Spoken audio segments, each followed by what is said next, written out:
podcasts you love. From people you trust. This is TWiT. Hi, this is Leo Laporte, and this is my Tech Guy podcast. This show originally aired on the Premier Network's 200 stations coast to coast on Sunday, February 21st, 2021. 0221-2021. I didn't even notice that. This is episode 1000. I'm easily amused. 1773. Enjoy. This episode of the Tech Guy is brought to you by Udacity. Build your tech skills through industry-leading programs created and recognized by top companies worldwide with a nano degree from Udacity in as little as 12 weeks. Visit udacity.com/twit and use the coupon code TWIT at checkout to get 50% off through May 30th, 2021. And by Babbel.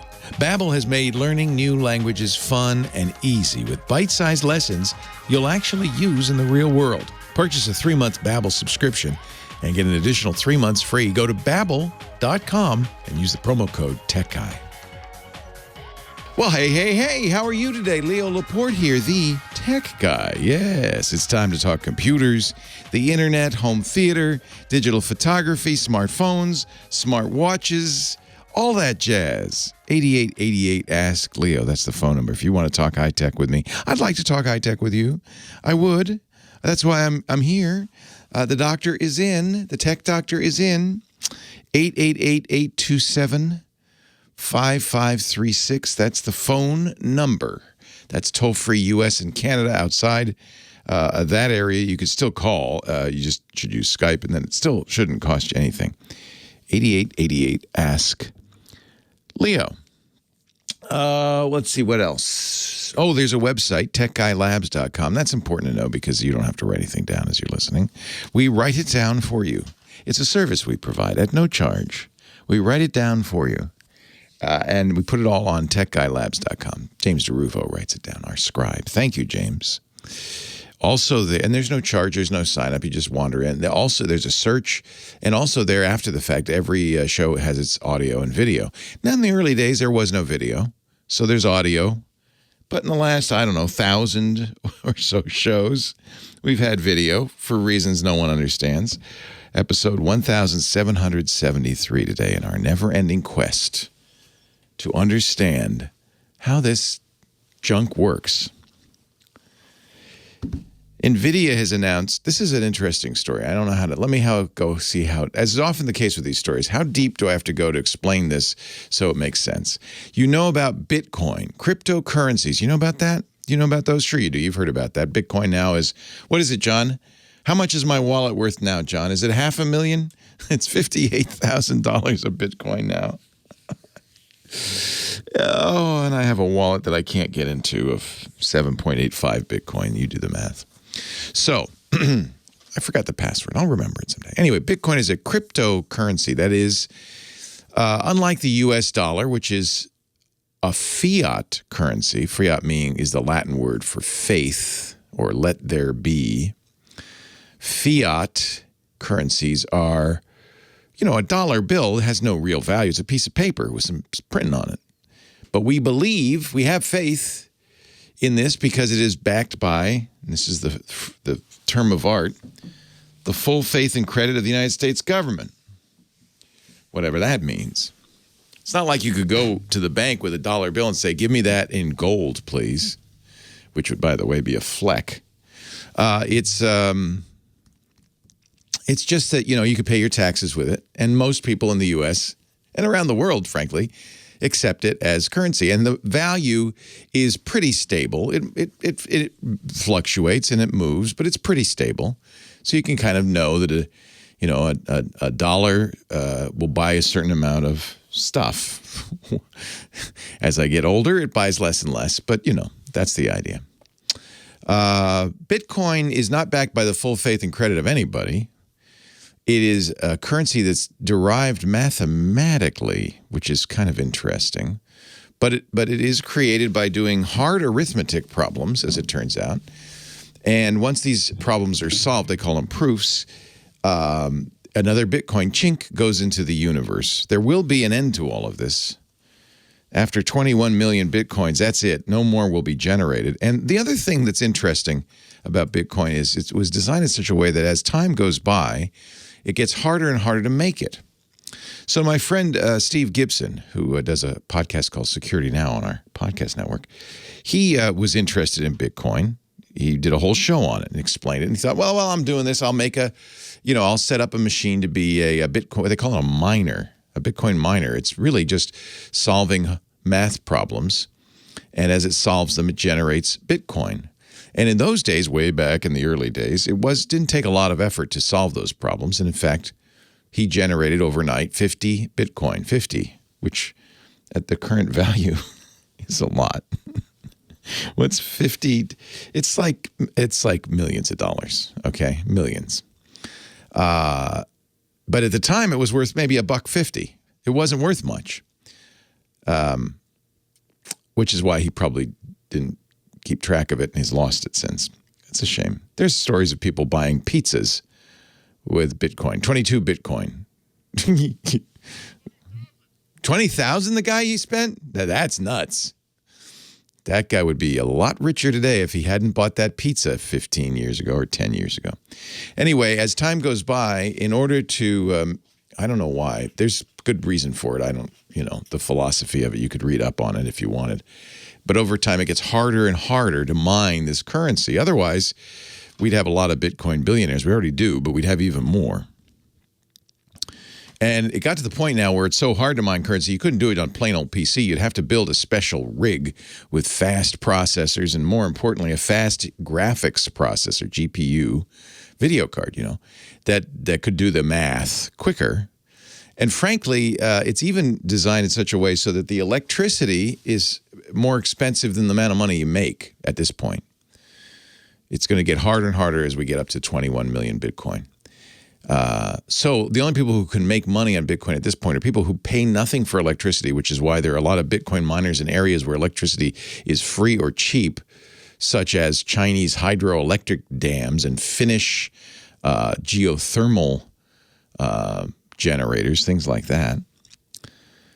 And people buying up GPUs to do this. In fact, they've bought so many, they're trying so hard because Bitcoin's worth so much that there's a shortage of graphics processors, which is not good for the gaming community because they also use GPUs.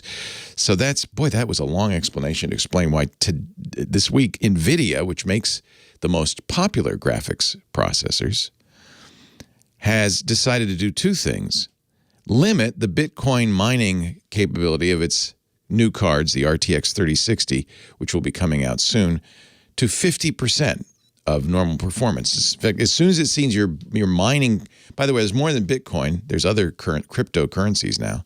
So as soon as they see you're mining it, they go, oh no, and they slow down. The idea being make them useless to Bitcoin miners. Why? Because they want to make sure there's enough RTX 3060s for gamers. There's another reason. They've also announced a new line of graphics processors specifically for cryptocurrency mining, the CMP line. And guess what? Those cost a lot. Those cost a lot. So clever, eh? They'll make money and they preserve a good number of those cards for people who I just want to play a video game, please. Now some people listening are going, why am I playing video games when I could be generating Bitcoin? It's hard to do. It really is. There are Bitcoin mining rigs. People build and sell special Bitcoin mining computers. There are Bitcoin mining rigs that are used as heaters. They generate so much heat.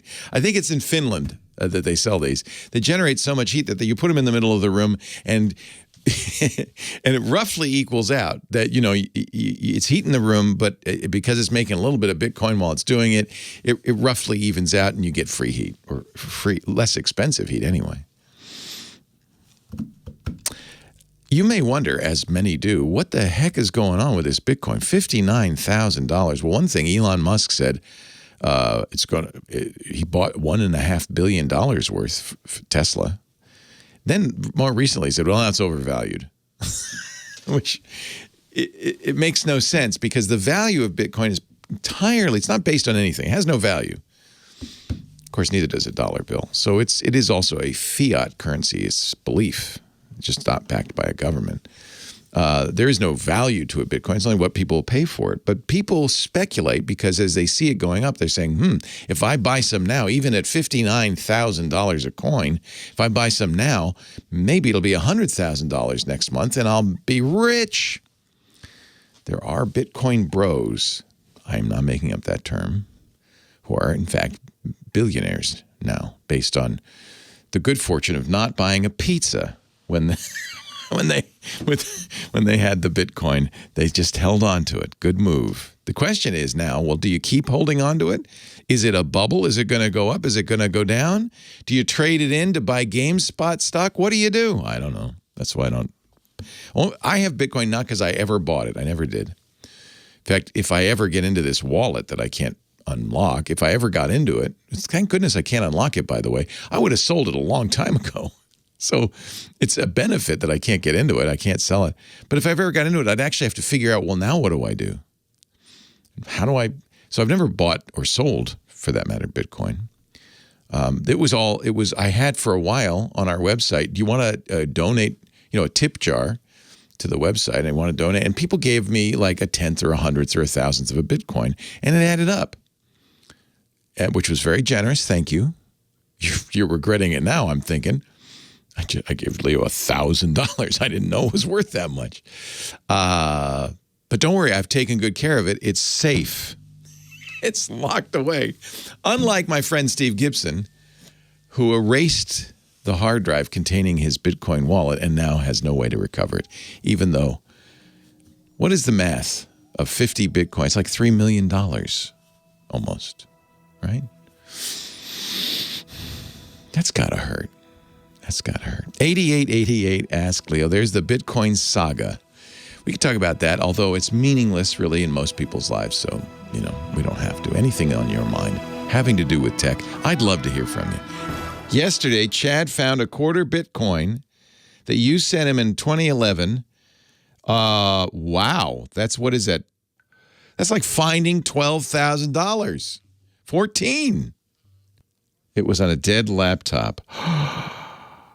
OMG. Good man. I bet he's happy. Steve and I both have the same attitude. It's like found money. We didn't it's not like we lost that money. We never had it. But I have the wallet. So it's just as far as I'm concerned, it's just a matter of time before I unlock it.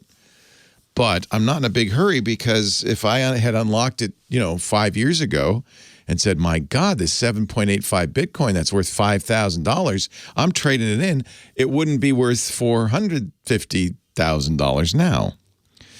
So, and that's the question, Lawn Dog, that I am avoiding, which is, well, if I could unlock it now, what would I do?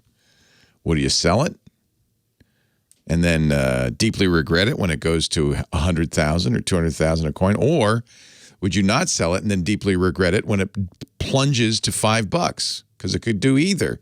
There is no rhyme nor reason. Yeah, that's right. Well, Lisa says, we could go on a cruise around the world with that money. I said, oh, now I want to unlock it. It's time for our phone angel. Yes. Na. Kim Schaffer, the unbreakable phone angel. She's on the telephone line. I'm in the club. I can't hardly hear you. Kim. No, I'm just kidding. Hello, Kim. Hello. I like that one. Thank you. Yes. Lady Laura. Lady Laura, because we thought we need to be a little more, we don't want to get sued by the producers of the Unbreakable Kimmy Schmidt. I believe that theme songs to TV shows fall under the BMI ASCAP, but that just got really, really geeky. So I don't know if we are licensed to play it. I have no idea. And because we work for a fine company, the fabulous iHeartMedia, and as with all big companies, they have employee training. Mm-hmm. Yeah, I love getting those emails once a year. Yep, once a year. Or every 6 months, maybe. Maybe it's every 6 months. I did like 3 in the last month. Anyway, not to complain because it's a fine company. But Professor Laura and I both did our copyright training, right, Laura? And we did it the same day a couple of weeks ago, and both of us had this chilling thought, maybe we shouldn't be playing that. And somehow that one missed me. yeah. Well, I'm fine with that. You're not on air, so there's things that people like Laura who pushes buttons and I who speak on the microphone. I'm responsible for anything you say, so I'm supposed to know enough to say not allow you to do things that are wrong, which is really. And then Laura has the dump button. And then she's responsible for you and me. she's the. So we have to almighty. take those tests. The almighty. No, mine is more about quid pro quo and. Yeah, because you can't, because in the early days of radio, there was this big payola thing where pay to play, the record producer come in and offer you money and say, play my song, kid. And I go, yeah. I never did that. I never, ever once did that. I was never tempted, and nobody ever tempted me. That's the real problem. Here's 50 Bitcoin, kid. Maybe I'd think about it. It was a little something different back then. It was. Yeah, we don't want to go into that. We don't want to talk about that. No, we don't talk about that. So who should I speak with? Well, let's go to Joyce in San Diego, line 3. Thank you, Kim. Hello, Joyce. Leo Laporte, the tech guy. Hi, Leo. I can't believe it. I am so excited. My heart has just been beating pitter, patter, pitter, patter. Oh, calm down. It's just you and me. It's okay. Okay. Oh.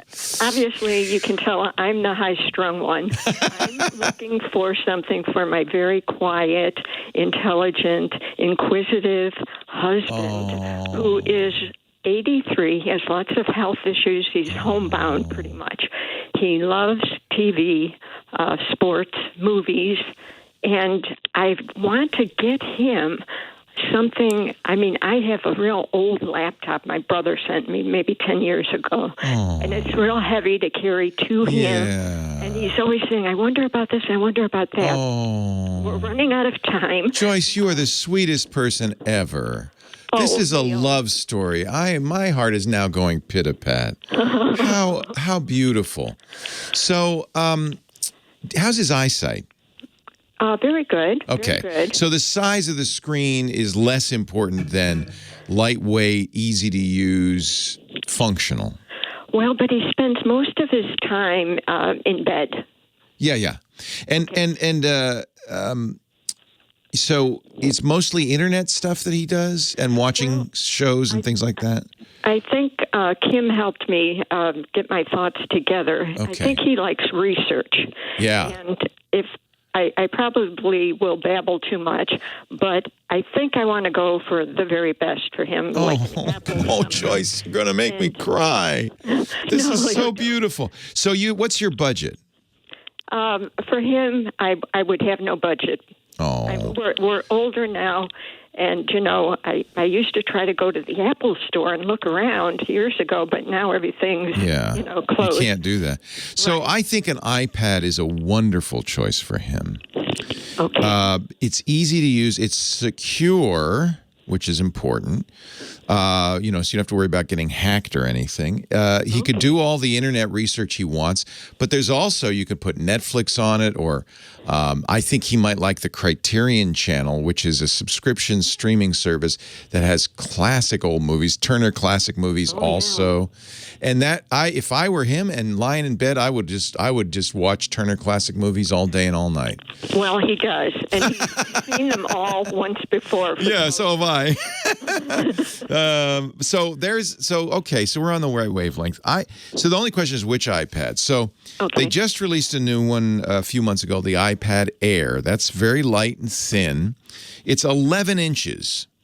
Okay. It's not the biggest iPad they make. There is a larger iPad they make called the iPad Pro. That's 12.9 inches. That's more like a laptop screen. Uh-huh. And so that might be a little bit better. The sound is a little better on that. But it's heavier as a result. So it's really going to be between the iPad Air and the iPad Pro. Now, the iPad Pro is still only about 1.5 pounds. It's not. Oh, wow. It's not massive. Okay. I would absolutely look at that. I love you, Joyce. You have just warmed my heart. Leo Laporte, the tech guy, car guy coming up. Oh, Joyce, that is the sweetest thing ever. Are you still there? Yes, I am. I had to take a break, but I think the iPad Pro would be nice. Does he type? No, not yet. I mean, he could if he, it's just hard to get him to come into, computers. He's sort of... Yeah. So this isn't a computer. Think of this as, it's more of like a TV you hold in your lap. Right. And something fun, because he's worked, we both worked, we're retired, as I told Kim, we're running out of daylight, He's in his 80s, I'm in my 70s. I hope my wife in a few years calls somebody, the next tech guy, and does the same thing for me. I'll be sitting there in bed saying, I want my Criterion channel. I'm so glad you mentioned that. It's a good one. It's more obscure movies, a lot of international movies. If he's already seen everything on TCM, and then sometimes they have they'll have Some Like It Hot. They'll do a Billy Wilder retrospective, and they'll have 10 Billy Wilder films. So for the film buff, I mean TCM is fantastic, but for the film buff, Criterion Channel, they used to make really good quality. It was originally laser discs and DVDs with all the extras in it, and they especially remastered it so they look good. And so they've been around for a long time. They're a good company. I like their stuff. Okay, great. And then the other thing you might think about, I would get for him, they have a couple of keyboards because when he does research, he's going to be typing in search terms probably, right, in the browser. So they make a kind of a fancy, expensive keyboard called the Magic keyboard. I don't know if he needs anything that would be if you were going to write a book or something. I think for him, just the Smart keyboard would be fine. So if you get an iPad, the only reason I mentioned the Pro is the screen size. It's the largest screen size. It's 12.9 inches, but it also has excellent sound, and I think that might be important to him. He doesn't want to have to wear headphones. By the way, great camera. He can FaceTime with the kids or friends or whatever, so that's kind of fun too. He can do video phone calls. Okay. It has a little camera right in the front of it. So if you get that and then get the Smart keyboard, which is also a stand, so it holds it, kind of up. He might need a TV tray or something if he's in bed. But the nice thing about this too, it's about 12-hour battery life. So that's good. You charge it at night, he can watch it all day. Or if he's like me, he can watch it all night and charge it all day. So they have the Smart keyboard. Or the Magic keyboard. The Magic keyboard's more expensive, but I get the Smart keyboard. Okay. It's probably all he needs, and it's just a nice setup. It's a really nice setup, I think. Where do I get the Magic keyboard? All of that's from Apple. Oh, it is? Okay, yeah. Great. So just go to store.apple.com. You can browse around. You can see the prices. You can see if you're comfortable with it. The Magic keyboard's a more powerful keyboard, and it has a trackpad. But remember, the iPad is very touch focused, and I think that for him is going to be a lot easier. Okay. The only issue is eyesight, and since his sight is good, I think that's a good choice. Okay, Leo, you've made my day, my week, my month, my year, everything. You just made my day, my month, my week, year. It was a pleasure. To you Thank you, Joyce. Thank you. Thank you, Leo. What a pleasure. He is a lucky man.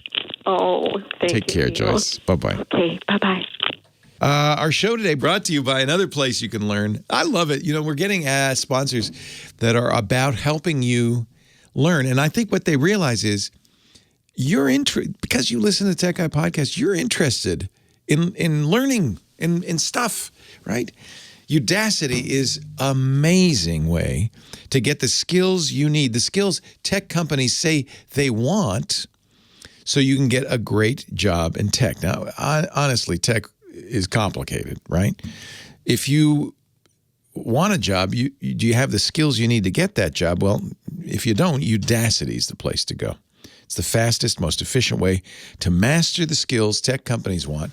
They call them nano degrees. And in fact, that's how Udacity got started. It was started by Sebastian Thrun, who was a Google employee. He started about 10 years ago. I know because I joined in 2012. That's when I took my first Udacity course. And very quickly, Google came to him and said, look, help us train the next generation of workers. They created this nano degree program. It's a unique online educational offering designed to bridge the gap between the learning you've got, traditional learning, and your goals in the job market.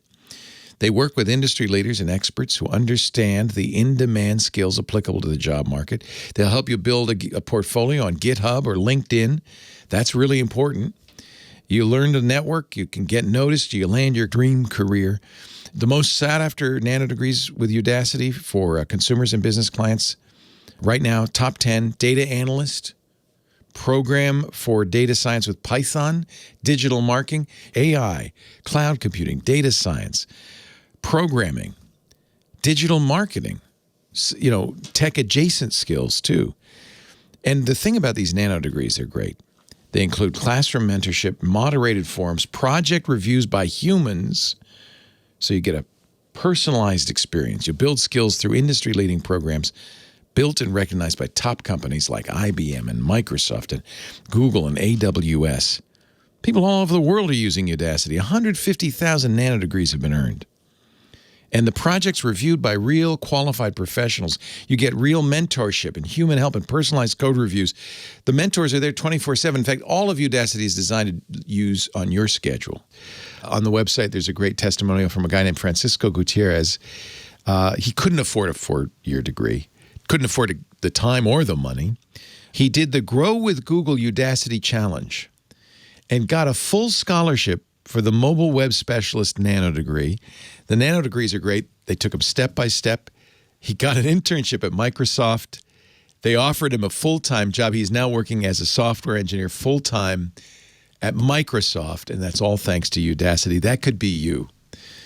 Technology is disrupting enterprises across every industry. You can check out Udacity for Enterprise, upskill your workforce.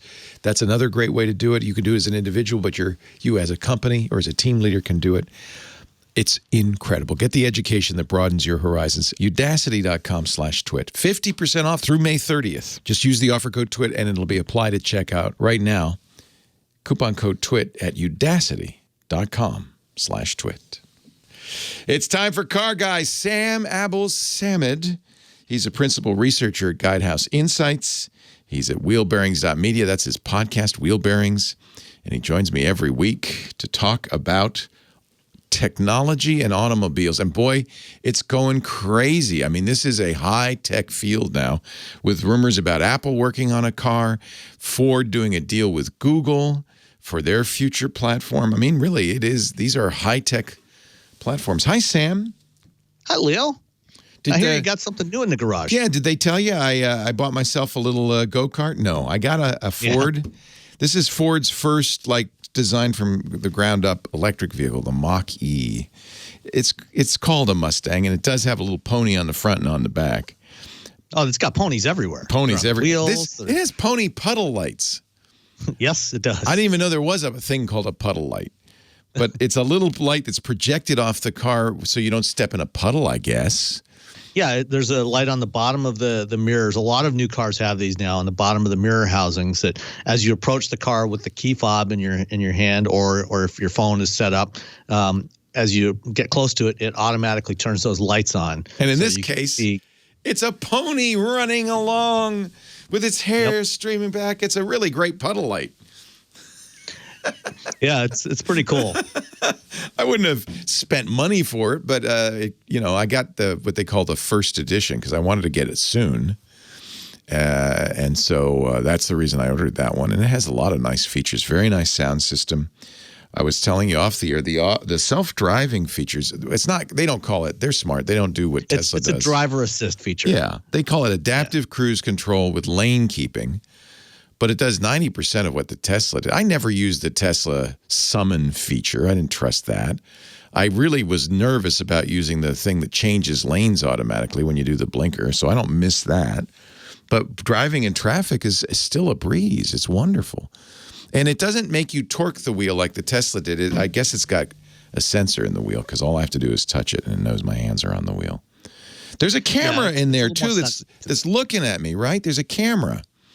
Right. That's not turned on yet. That'll be turned on this summer when they release the active drive assist feature. So that's the feature that'll actually allow you to go hands off the steering.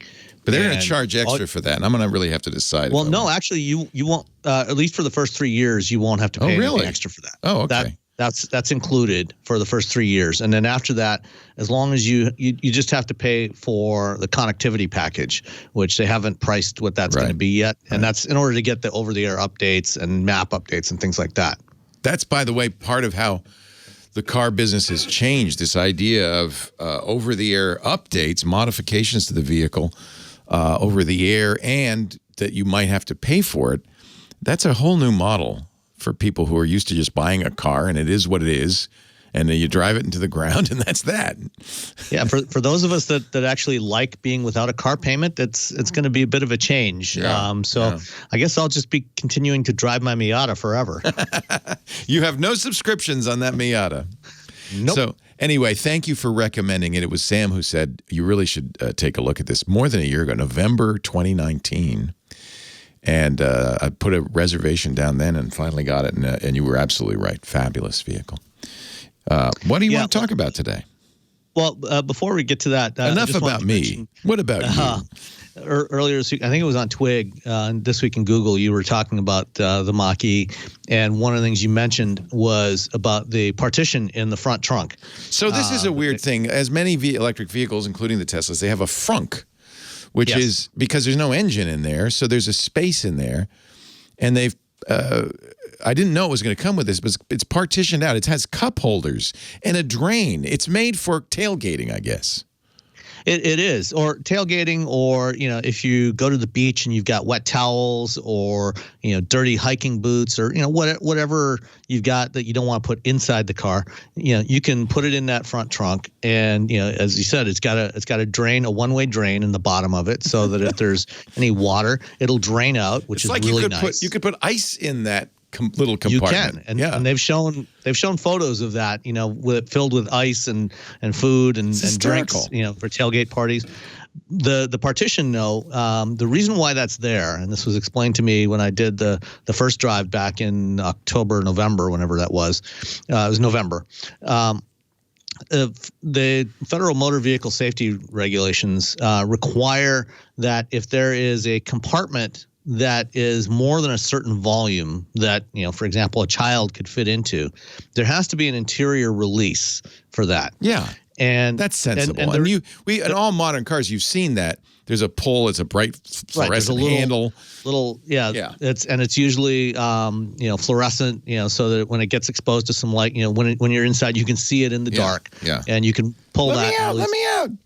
Which is kill gangsters all over the world. They can no longer throw people in the trunk. Yeah. Yeah. So what they did with the Mach-E, they actually have an electronic switch in there. And the switch is there, but the software to control it wasn't quite ready yet. So what they did for start of production is they decided to put these partitions in there so that there's no one volume that exceeds that threshold.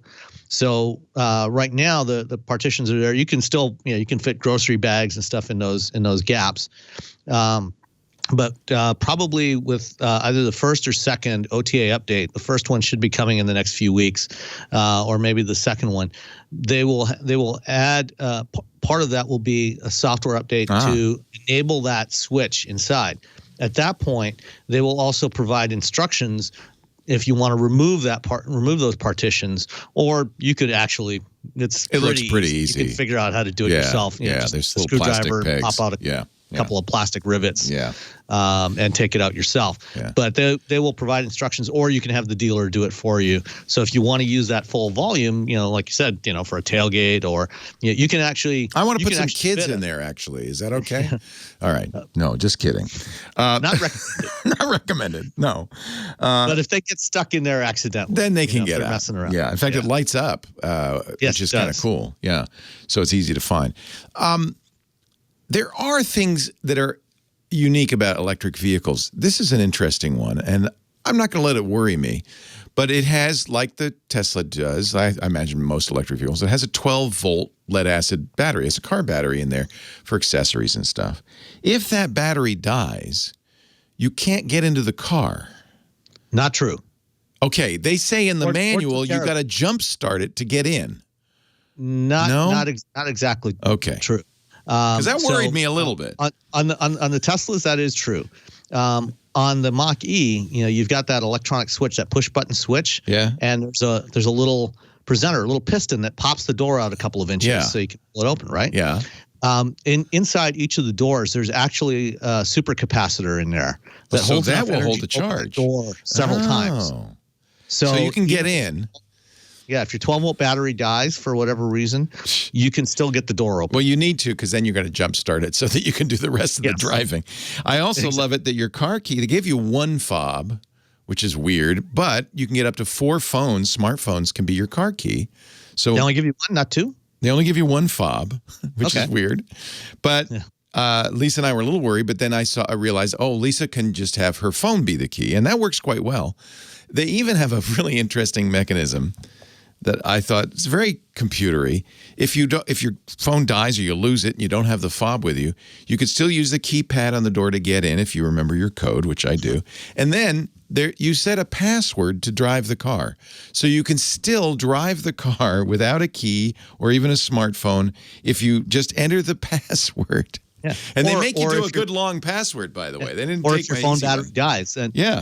And Ford's, it's nice that they've got these multiple redundant ways to get into the car. You can tell they've been thinking about this. Oh, absolutely. Yeah. Anyway, Sam is at wheelbearings.media. If you want to listen to his Wheel Bearings podcast, it's everywhere. Great show about vehicles. Joins us every week. He is a principal researcher at Guidehouse Insights. Leo Laporte, the tech guy. Yeah, it's like my Bitcoin password. I won't be able to get into my car. Well, it's only a 5-digit code to get into the car. The code I remember, because I used an old zip code. But the password, actually, I did a simple password. They wouldn't accept it. They said, no. You need letters, numbers. You need to make it a hard, strong password, which I was glad to see. Because you don't want. No, that's good. And, the other thing, too, is, if you have the 5-digit code to get into the car, if your phone is dead, for example, then you can just put it on the wireless charger or plug it in. Yeah. And, give it a minute. And as soon as it's got enough to power up, then you can start the car too. Wireless CarPlay, Qi charging, fantastic. It is awesome. I just want to go for rides. I love that thing. It is a nice feature. And as soon as they get that OTA that fixes the Android problem, then you'll be able to do it with that as well. Yeah, I didn't pair my Android phone. Well, you wouldn't be able, you can pair it just via standard Bluetooth for streaming if you want. Oh, okay. But the Android Auto isn't working right now. I love CarPlay. I had it on the Chevy, but now having it in my car, I really spent some time with it. It's really nice. It doesn't need NFC to connect the phone. It's a little more complicated than that the first time, and then never again do you have to worry about it. Yeah, it's just the first setup, and then after that you're good to go. And it's not that hard. I had it pre-set up before I went to the dealership, and before I left the dealership, I had it all working. So, while I'm waiting for the paperwork and things like that, it was pretty quick and easy to do. So anyway, thank you for the recommendation, and I even like the color I got. Lisa says I wish you'd gotten red.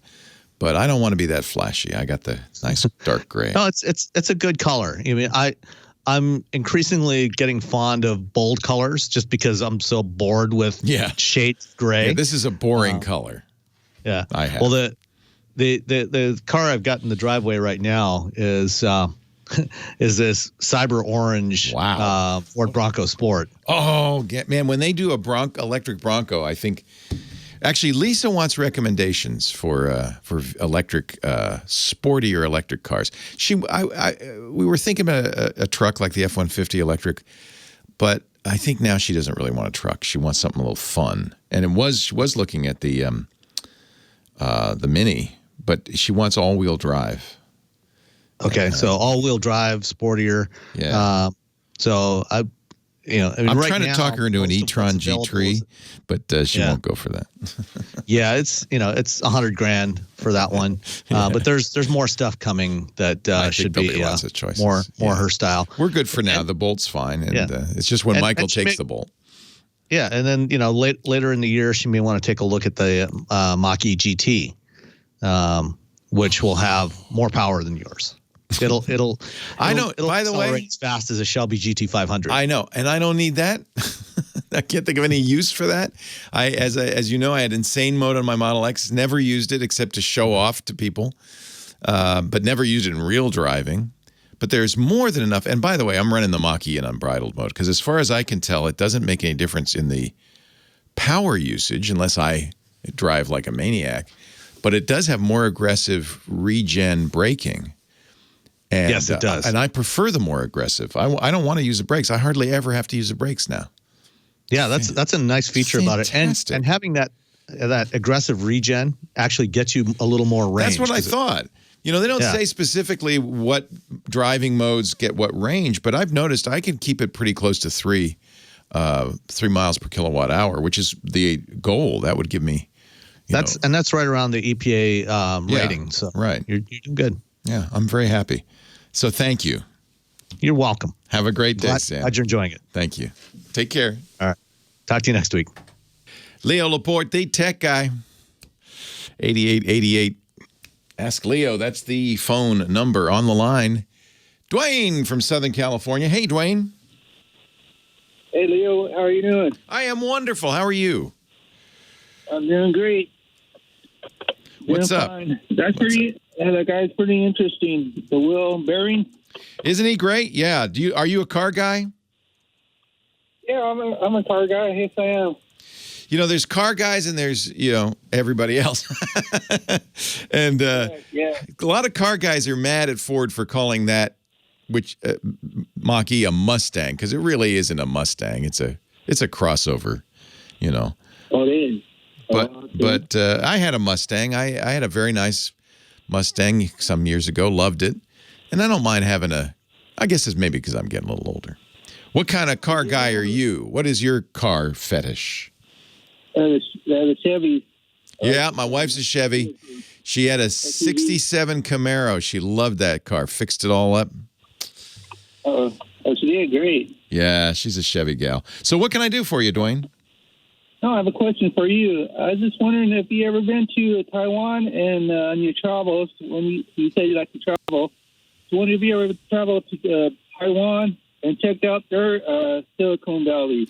No, and it's my dream to do so. I've been to mainland China. I was a Chinese major in college, so I have a real affinity for the Chinese people and culture. And gosh, I loved visiting mainland China.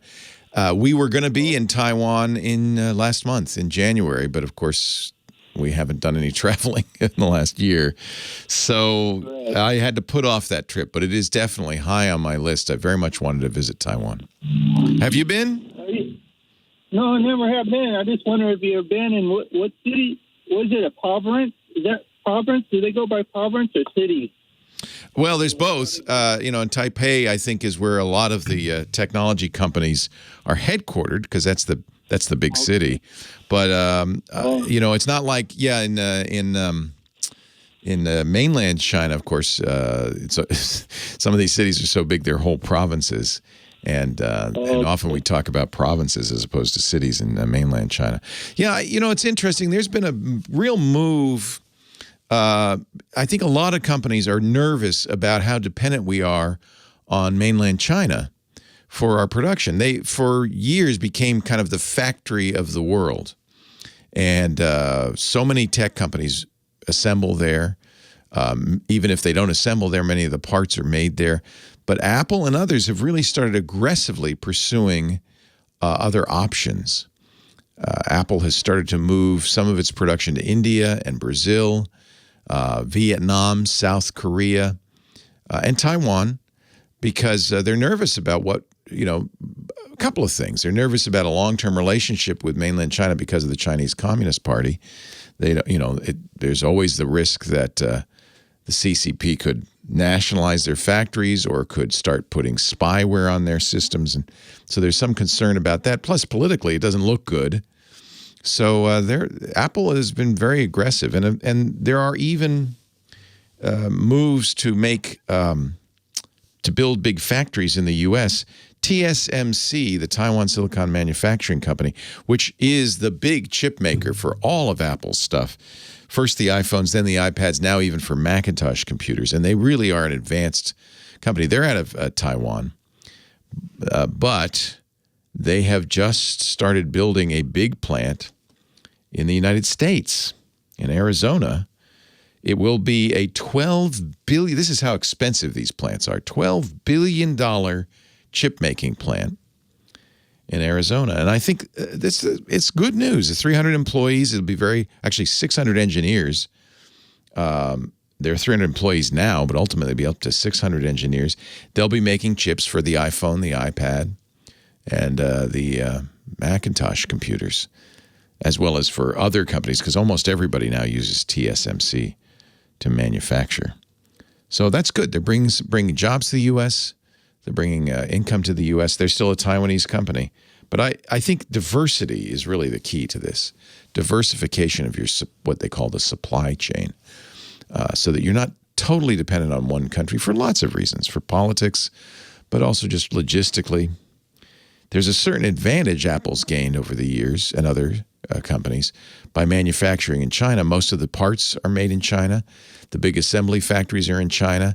And of course, they save money because salaries are lower there. But they also save money because logistics are easier. They don't have to ship stuff overseas. They can ship stuff over land from one part of China to another, and it makes the manufacturer a whole lot easier. Great question, Dwayne. Enjoy your Chevys, as my wife does hers. John in Gardenville, is it Nevada? Yes, it is. Gardnerville. I got it. Hi, John. Hi, Leo. First time, long time. Welcome. It's nice to talk to you. Well, I hope you can help me out here. I'll try. I need some advice on what to look for in a Chromebook. Okay. I've retired, and I just find out I really don't need the computing power anymore of a laptop. Music to my ears, John. Let me just say, this, for so long, the default was, I just got off, I'm going to get what they have at work. I'm going to get a big old general purpose computer, a Windows PC, and that just opens the door to all sorts of complexity, problems, and security issues. And really, a Chromebook is probably all most people need. It's a Chrome browser on a very, very secure Linux platform. You never see the Linux, although you could run Linux if you want. And nowadays on modern Chromebooks, you can run Android apps as well. So you get everything you want, but you don't get all the complexity and security issues of Windows. So bravo to you. I think your insight is excellent. Go ahead. What are you looking for? I just, like I said, maybe point me in the right direction. The amount of RAM and, of course, the storage. Most of them are 432s. Do I need an 864 or bigger? If you can afford it, first of all, understand Chrome OS doesn't need as much memory as Windows or Macs. So 8 gigs is kind of as much as you'd ever need, and that's the sweet spot if you can afford it. The reason they all come with scant storage is because the theory of a Chromebook is you store everything on Google Drive. They don't want you to, and there is good reason not to store too much locally. For instance, if you get a problem, you get infected or whatever, it's very hard to do, but let's say you do, there's a feature on Chromebooks called Powerwash that resets the whole thing to factory state, but in the process erases whatever's stored there. So the ideal is you log into your Google account on any Chromebook and all your stuff is there because it's all in the cloud. My favorite, right now, my favorite Chromebooks, I think, are the Acer. Oh, now I'm losing the. It's the Spins. I guess that's the Acer Spin Chromebooks, and I think they're very nice. But HP makes them, Asus makes them, and Samsung makes, I think, very nice Chromebooks. When my daughter was in college, I gave her Samsung's Chromebook, and she went through 4 years of college with it and loved it. But I think the nicest ones right now are from Acer. They're aluminum. They're well made. One of the things you give up sometimes with Chromebooks, because they want to get that price down to a couple $100, is screen quality, keyboard, and trackpad quality. So spending a little more if you can for an aluminum body and a good keyboard and trackpad and a nice touch screen is probably sensible if it's going to be your only system. I would recommend doing that. Right now, my favorite is the Acer. I think the Acer Spins are just fantastic. Leo Laporte, the tech guy. More calls right after this. Sorry, I ran out of time there. I didn't give you a lot of chance to ask questions. Go ahead. Well, I was just wondering, what about the processor? There's a myriad of processors there. Again, it's not as critical as it would be on a PC. Okay. Most of them use Intel processors that are, not the top of the line. You can go out and get an i5 or even an i7, but then it's going to start costing you $1,000 like a normal laptop. And I don't think you really want to get into laptop pricing. Yeah, I don't think you really need that. So I'd be, like I said, let me just look at the line of spins and give you an idea of the price differentials on here. I mean, they have one as low as $269, but that's, a Celeron with 4 gigs and 32 gigs of RAM. But if you up it a little bit to get a higher end Celeron, they don't look like they have 8 gig models on Amazon. But it's still, it's still fairly inexpensive. I think the sweet spot for a Chromebook is maybe more like $500. I don't know if that's outside of your price range or not. You can get a pretty... that's about the top. Yeah. I think it's worth spending that kind of money. Look at my friend Kevin Toffel has a Chromebook website, which I really like, called AboutChromebooks.com. AboutChromebooks.com. And he does reviews of Chromebooks, so you can read. And I think because he uses them, and he uses them to program, to do a lot of, kind of more heavy-duty stuff. He likes the Acer, I think it's his favorite, Spin 713.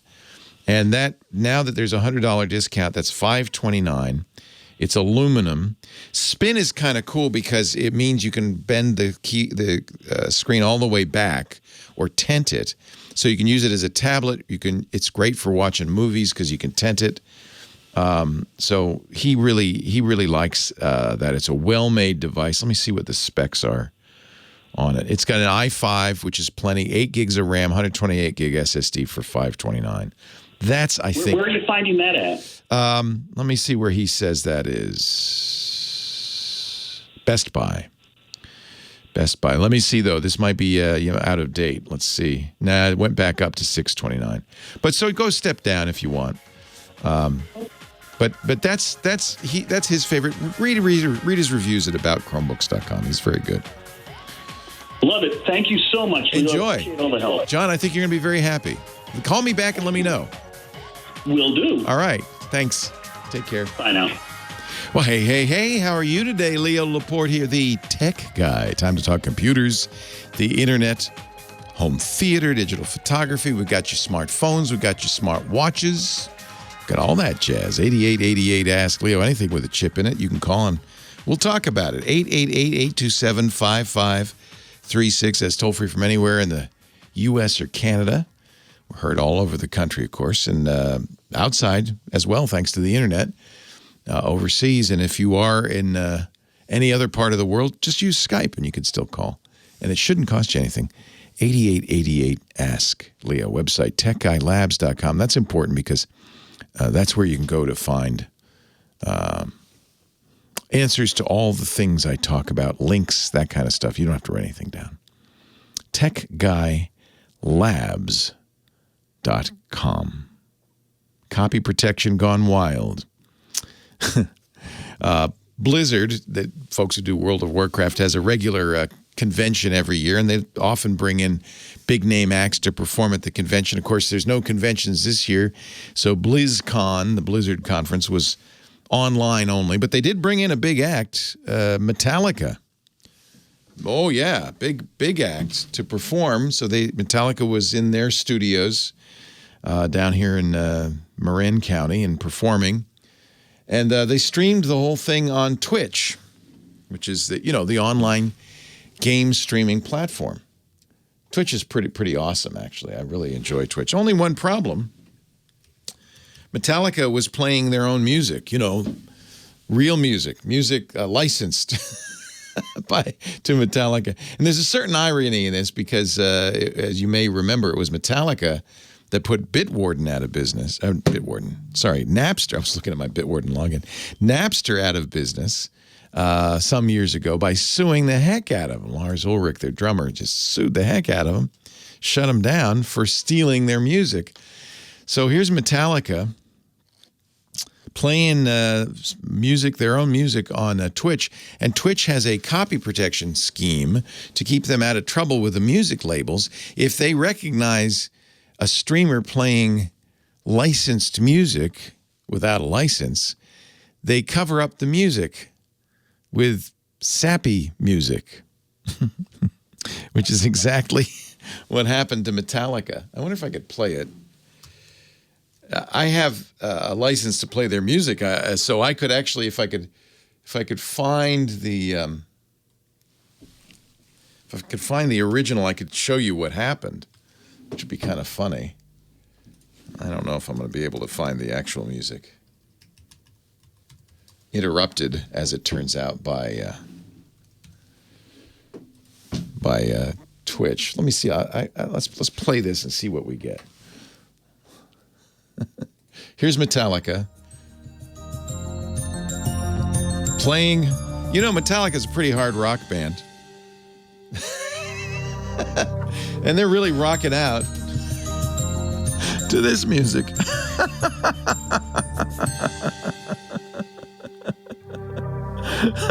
That is not, need I say, that is not Metallica. That's kind of sad. You go to a Metallica concert and you get that. Sometimes that works. 8888 asked Leo, we'll play some real Metallica for you later. I don't think it'll get replaced either. John's on the line from Eastern Long Island, New York. Hi, John. I'm still laughing from the Metallica gig. Thank you. Isn't that hysterical? It's a good Metallica. Yes. Quick question for you. You previously answered my other question. I have a client I was going to toy with either going back to Log Me In or Apple Remote Desktop, which got scathing reviews. But now the remote PC seems to be the way to go. So you've answered that question in your advertisement. But my second question, more importantly, a gentleman used to have, which we've disposed of and recycled, an old iMac 27, vintage 2013, and he had a little clunker 13-inch monitor on the side. He's elderly, in his early 90s, and he loves Photoshop. Between Netflix and Photoshop. Oh, isn't that great? I love hearing that. Guy in his 90s doing Photoshop.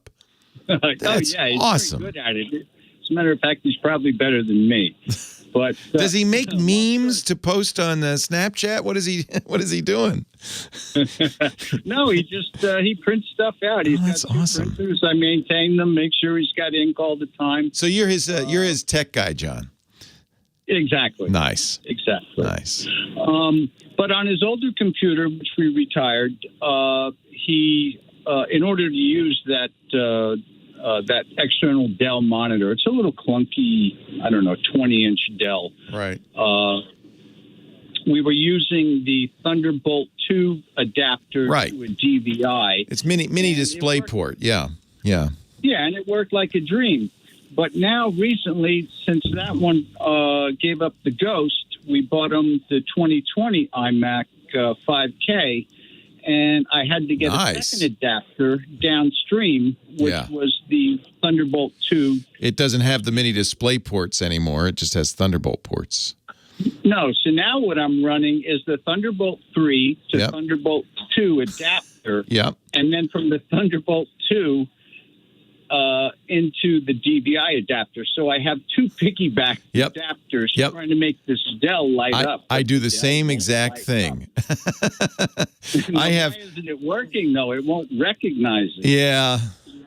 I don't. So I shouldn't say I do the same exact thing. I have an iMac with no mini display ports, so I have two cinema displays that require mini display ports, so I just use the adapter that you're talking about. Apple actually sells it, Thunderbolt 3 to Thunderbolt 2 or Thunderbolt 3 to mini display port. So you need DVI for that, Dell. So that's pretty old. Well, I could also use VGA, but dear God, that's no, you don't want VGA. That's going to be much more difficult because that's an analog signal. So at least DVI is digital. Yes, that's why I thought. I'm wondering why it's not working. Yeah. I called Apple. They told me to start up in safe mode. I said, but then his Photoshop filters, and this guy is a Photoshop hoarder. Does it work in safe mode though? That's interesting. Does it work in safe mode? I haven't tried it yet. The only reason they're saying that they don't expect him to run in safe mode, but they're wondering if there's something that's impeding this. In other words, they're saying no, that should work. Yes, I got that from them, but yeah. I need a workaround, and if I don't, then I guess I'll just have to get a regular. I'll go to we have PC Richards out here on the East Coast, which I can get a little 20-inch monitor for him, and just any DVI. You can get a monitor for $100. It's probably better than that old Dell that will take a direct input from the computer, which you can even get USB. I use an AOC USB monitor. They're very inexpensive, and that could run off the USB port. So the thing is, since he's doing Photoshop, I don't know how important color accuracy is to him and so forth. No. Don't get me wrong. It's only for his color palettes. Okay, so he's not using the photo isn't on that, just the controls. Correct. I understand. Yeah. He just wants a clean slate so we can work on the photo.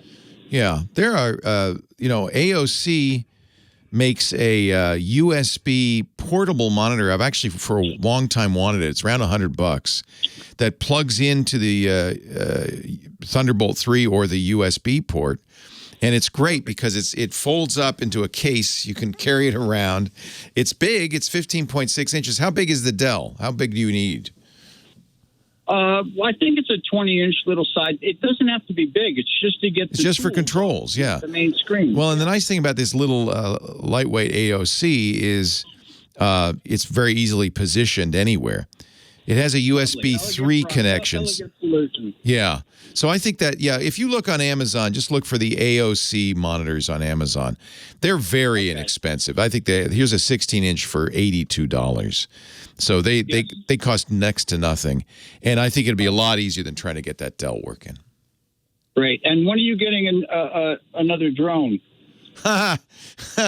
All my drone money goes to my son now because he does not crash them into things. Well, I heard the other one is on the bottom of the bay. The bottom of the Caribbean. Worse than that. It's in the British Virgin Islands. We were on a catamaran. I thought, it's perfect. I want to get a video of us sailing. I forgot that many sailboats have lots of guy wires, little thin, almost invisible wires all over the place. Yes, indeed. And as I'm landing the drone, of course, it hit a wire and went clunk right into the Caribbean. And that was the last drone I ever owned 2 years ago. Oh, entertain the thought again. They're fun, aren't? Do you have one? Yes, I'm a Mavic guy. My buddy is considering getting, what is it called? The oh dear, it's got 360-degree surround. Oh wow! Oh, that would be fun. So, the Mavics are great. The DJI Mavics. My son is all of a sudden I gave him a Mavic Pro, which he's been using for work. He's a drone pilot for work, but he's now all into this new thing, these first-person video or FPV drones, where you put on a visor like a VR helmet so that you can be in the drone and then fly it like crazy. And he's to his credit, he's smarter than his pop. There's simulation software you can run on the computer. So he's been practicing on that, hoping to get to the point where he doesn't crash it. He says, I feel like I'm pretty good. I haven't crashed in a while because these are expensive. Now he's going to take the FPV up. And I said, I will come and watch that. I can't wait to see that. So. Yeah, if you go for the option of locking the gimbal, you better be sitting down because you will get... Can you imagine? Oh my gosh. Talk about seasick. Holy camole. Don't lock the gimbal. Leave it on auto stabilization. I will suggest that to him. Sounds like you know. Sounds like... yeah, I've been there, done this. The voice of experience. Thank you, John. You must get some great shots there in Eastern Long Island. Absolutely. We've got a lot of water, 3 bodies, Long Island Sound, the Peconic Bay, and the Atlantic Ocean. Beautiful, beautiful place to be. I envy you. It's the Hamptons, darling. The Hamptons. Go on out to East Egg and take some video. Maybe you can get Gatsby's house. I love your first and Hal the third. Stay safe. Thank you again. Thank you, John. Take care. Leo Laporte, the tech guy. Ooh, yeah. Leo Laporte, the funky tech guy. 8888 Ask Leo. That's the phone number. Jamie's on the line from Los Angeles. Hello, Jamie. Hey, buddy. Happy Sunday. How are you? Happy Sunday. I'm great. How are you? Good, good. I noticed yesterday was very New York themed. We had that great call yeah. from the woman in Florida who really is from Manhattan, as you could tell. Totally. Yeah. I know what you're talking about. I know where you're coming from. Are you a New Yorker also? Yeah, I am originally, yeah. Transplanted. For years. Yeah. The weather's just too good, but don't tell anybody. Once you get to, so that's what happened to me. We moved to California when I was in high school, and that was it. That was all over for me. My mom and sister went back to Rhode Island. I don't know why. They're all snowed in right now, but I love the climate out here. Yeah, it's therapeutic for sure. Yeah. For sure. Yeah. So you had you were talking about yesterday you had Johnny Jett on. You said talking about travel deals, and he said you need a buddy. You need a buddy to find these deals. Who's your source? Yeah. And then you mentioned about this amazing Scorsese documentary. So I just wanted to call and thank you for mentioning. Oh, you're talking about the Netflix show Pretend It's a City. I would have never found that. If you're a New Yorker, you got to watch it because it's hysterical. Fran Lebowitz is very funny anyway. Epic. She's epic. And she's the classic cranky New Yorker. And it's the title comes from her talking about how she hates all the people, all the tourists in town who are looking at their phones or looking at their maps or looking around. She says, pretend it's a city. Pretend you're in a city and there are people walking near you that are going to work, that are doing things. Pretend you're in a city. I love it. How did you ever find it? How did you find that? That's a good question. Probably this Netflix, this is the problem with Netflix. They got so much material. Yeah. And they're commissioning more. They made a deal. The reason they have this, they made a deal with Scorsese. Remember, they did that. He did the thing with De Niro and Pesci and sure. And the gangster movie that went on for 18 hours. And so he had a deal. Casino, Yeah. I can't remember the name of it now. It's escaped me. But it was good. The only thing that was weird about it, they used technology to unage these guys. Yeah. And it was a little creepy. But anyway, so he made this deal. And I think that what happened was this probably was a project Scorsese had in his back pocket, but thought, if I put this out as a movie, nobody's ever going to watch this. And he said, I can make 6 of these. There's only 6. And guess I give it to Netflix. It'll be part of my deal. I'm sure that's what happened. You mentioned it yesterday, so I'm only on number 4. But after your show, I'm getting back to it because I'm really enjoying it. It's fantastic. Yeah, and you know what? I've been doing the same thing. I've been doling them out because there's such little gems. I don't want to ruin it. The Irishman, that's the one. So Netflix, this is the big problem for Netflix is they've just got so much content, and their software is without a doubt the worst for what I call discovery. So you go ahead and try and browse trying to find something, right? No thanks. No thanks. And worse, you're watching something, you're right in the middle of it, and you can't even go. You should be on the very first thing you see is, you were just watching this. You want to watch more? But no, they bury it.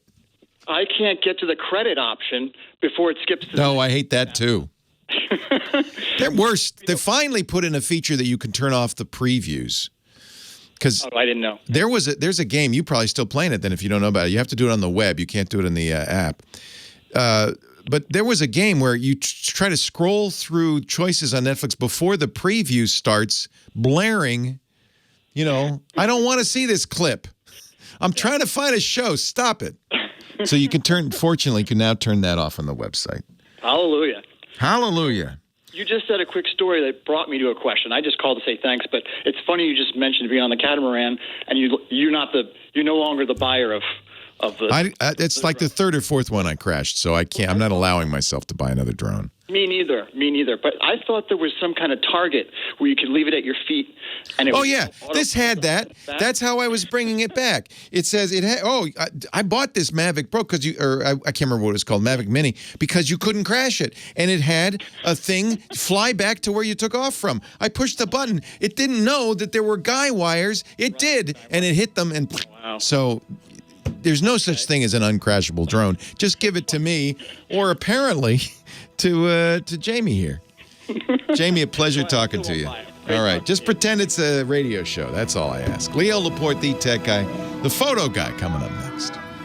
Our show today brought to you by Babbel. I am taking Spanish. I've taken French at Babbel, which I really like. I'm learning a little Spanish. Let's see.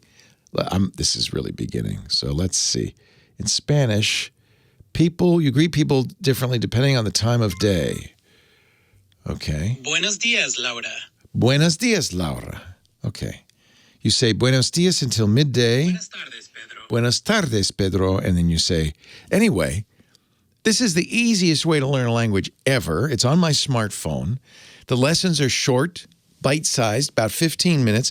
What I like to do is I do a lesson at the end of the day, before I go to bed, because that's, I want to remember it. And the next morning, there's a lesson review, and I do the lesson review.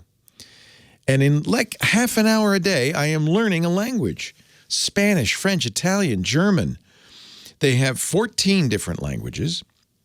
Speech recognition technology on the phone, which really helps you with your pronunciation and accent. It'll say, oh, no, that's not it. Do it again. Listen, and do it again. There's a lot of listen and repeat, which is a great way to learn. Other language apps might not quite do it as smartly. They use AI for the lesson plans. Babbel's lessons are created by people, over 100 language experts, real teachers in the language. The other thing I love about Babbel now, they have conversation groups where you can, on your phone, talk with people, native speakers and other students. That's really the only way to learn a language. You get the vocabulary, you get the pronunciation, you get the grammar in the lessons, but then you've got to speak to real people, and Babbel helps you with that too. A great goal for the new year. Pretty soon we're going to get to travel again. We're going to get around. I think it's a really good time to take a lesson from Babbel. Scientifically proven teaching method. It really works. I'll vouch for that. It really works. You could start your new language learning today with a great deal. 15-minute lessons. You can learn it on the subway, on the bus. You can learn it at home, right before bed. I just feel like language learning is fun for the first time, not a grind, but actually fun.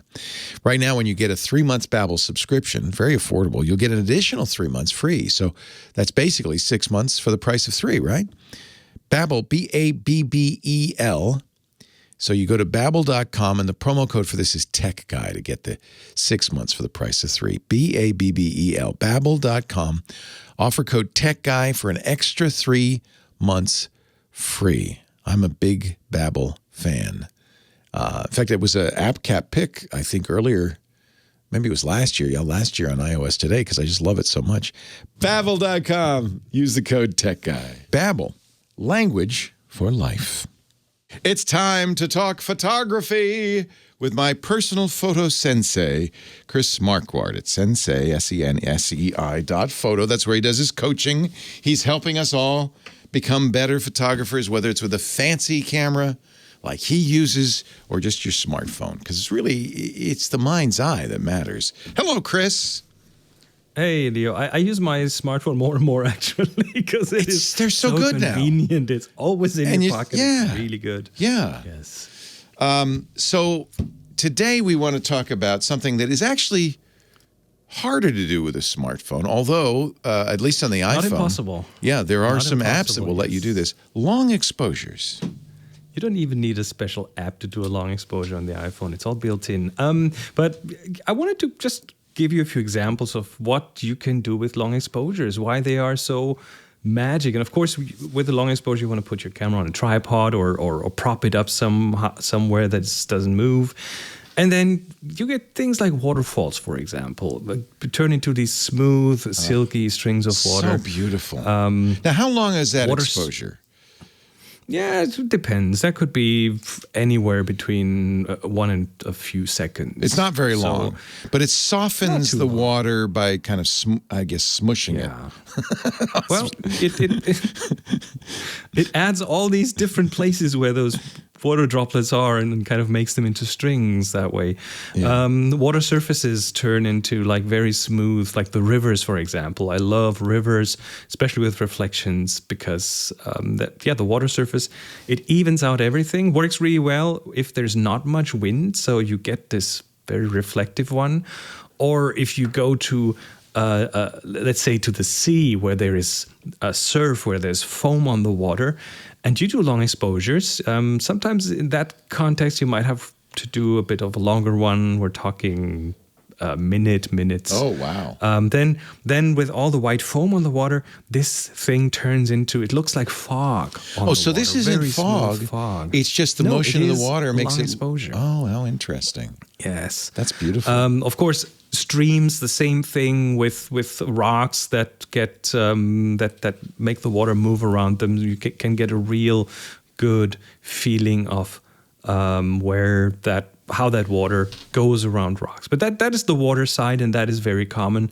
Another area that I'm really happy with is, for example, sparks. If you are somewhere where there's sparks flying through the air, be it a workshop, someone grinding metal, or someone using, what photo people sometimes do is at night they take a bunch of steel wool and hang it up on a chain, and then when you light that steel wool, it glows and it throws sparks when you who would have thought around. Steel wool will burn? But it will. It's a favorite. It's a favorite in photographers' toolboxes. I've done some workshops with that stuff. It's really fun. Be careful, it is of really course. Fun. But if you're doing it at night, all you'll see is the sparks, and maybe the person will be lit up if they're swinging around their head. It's a really cool effect. And make sure you have a fire extinguisher. Yeah, and maybe wear a protective eyewear. Yeah, that helps too. That's one of the rare cases where I will put a protective filter on the front of my camera lens. Just in case the sparks get too Chris close. has a photo gallery he's put together from Flickr.com that we'll put a link to on the show notes. And one of the images is one of these spark festivals at the beach. But this is about as good as I've ever seen. It's perfect. It's just gorgeous. It's so much fun. Yeah. Light painting is another one where that you can do with long exposures, where you put the camera on tripod, you open the shutter, and then you just take a flashlight and paint what you want to paint. Either you just paint figures in the air, or you trace something. So this is an old VW bug somebody's traced the outline of. That's patient. And doesn't it look amazing? So he's standing off camera with a flashlight pointing it at the tire. No. The person is actually in the frame pointing the flashlight at the camera, but as the person keeps moving, you can't see it because it kind of gets all so the person disappears, just the light stays. So is he running the light along the lines of the car to do this? Just along the lines of the car. That's all you'll have to do. And you can do this with small LED lights and things. It's not hard to do if you have a camera where you can open the shutter for a minute or two. As long as it takes you to outline the car, I guess, right? Right. Or you can have others do the light painting for you. For example, of course, one of the best examples for that is just traffic. If you have roads with cars, then you have the red lights on one side and the white lights on the other. And do it from a bridge. Shouldn't be a bridge that sways too much, otherwise you get other artifacts in there. But that's one thing that's very, who knew very that easy. Bridge swayed so much? Yeah, it'd be a blurry bridge. That's fun. Or you use like a special rig. Some people make a rig and then they put LEDs on it and they swirl it through the air, and then you get interesting shapes. Oh, that's cool. That look almost like from a Tron kind of movie. So the idea is you're opening it's dark. You're opening the shutter on the camera, so there's no light, though, for it to capture. And then you actually provide light moving around, and it's almost like you're drawing on the sensor, really. Yes, and you can also turn the light around and point it at something. I've had people on a workshop take a night photo of a big church in southern Germany, and they were running around with big flashlights, and they were painting light on the church, so you could see the church on the photo. And it took them like 5 to 10 minutes of exposure, and a lot of waving around a flashlight and making the neighbors wonder what's going on. But it was a real good result. So you get to steer the light. There is on the iPhone. There is a really good app for doing long exposures called Spectre. Let me give you a quick tip what you can do. If you have live photo on the iPhone and you take a picture of moving water, when you review the picture later, swipe up. And all the frames will be there. Oh. You'll have different choices to choose from, and one is called long exposure, and then it will take the multiple frames that it always takes and does some computation and makes that into a long exposure, and it looks really good. You can see why companies like Canon and Nikon and Sony are so worried. They are shaking in their boots. So worried about the iPhone. It's not a great sensor, it's a little tiny sensor, not great glass on it. Daylight is very good. Yeah, if you have enough light, it's really good. It's doing a lot of computational stuff. Pretty amazing. Yeah. How do you do this? So I'm looking at a picture of a hotel. This is weird because it looks like the light's coming out of the hotel. What am I looking at there? That is a photo with a long exposure from a tripod where the photographer was zooming in while exposing. I get it. So that makes these weird things coming at you. Now, it's all in focus. So you must have had a very very narrow aperture. It's a pretty wide angle. Yeah, yes, wide angle. Pretty wide angle. That does the. And that you does zoom, and so that's why the hotel sign is in two places, and there's a trace between it. Got it. There's a beginning and an end, and then a trace between them. You got to be good. You got to practice this. Oh yeah, that's not a one shot. That's a 10, 15 tries until it sits well. Very cool when it works. Wow. Here's another one. How do they do this? There's LEDs that change color over time, so someone's just doing some swirlies while the LED that he uses changes color. What fun. This is a fun little thing to try. Give it a shot. And do look at the gallery that Chris has put together. We'll put that at techguylabs.com. Our assignment for the next week or so, we're almost done, right? Yes, a week or 2 more weeks. Weird. That's weird. That's not a weird assignment. That's the name, the word you're trying to illustrate, word or concept. Take a picture of something weird and upload it to Flickr. Tag it TG for Tech Guy, TG Weird, and submit it to the Tech Guy group. In a couple of weeks, Chris will pick 3. We'll talk about them. Chris, have a great week. You'll find him at sensei.photo. Leo Laporte, the Tech Guy. Fun, fun, fun. Or as they say, far and far and far and off the Autobahn. Which doesn't have anything to do with fun. It doesn't translate to fun. Foreign. It translates to drive. It translates to drive. Hey, if I wear my Tyrolean hat, I could really go. So is it inappropriate to wear this with a lederhosen? It feels like it goes together. It does go together. Yeah. Totally 100% goes together. And I could do the slap dancing and drink a giant And I don't own one of these hats. I like hats, but I don't have one of these. Oh, somebody gave this to me. It's from Innsbruck, so it's real. It's a real thing. It's real, and it's beautiful. And whoever gave it to me, I'm sorry I forgot your name, but look, see, it's even got the feather and it's just beautiful. It was a very nice gift. So, yeah. You know what? Maybe next week I'll wear my lederhosen in. I'll hold you to it. All right, Chris. Have a wonderful week. All right. Take care. See you next week. Take care. Bye. Music. 8888 Ask Leo. That's the phone number. Jim is on the line from Sioux Falls, South Dakota. Hello, Jim. Hello. Welcome to the show. What can I do for you?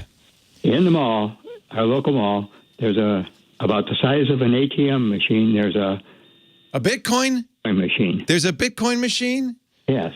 Do you know? It looked like you had to integrate it with your phone.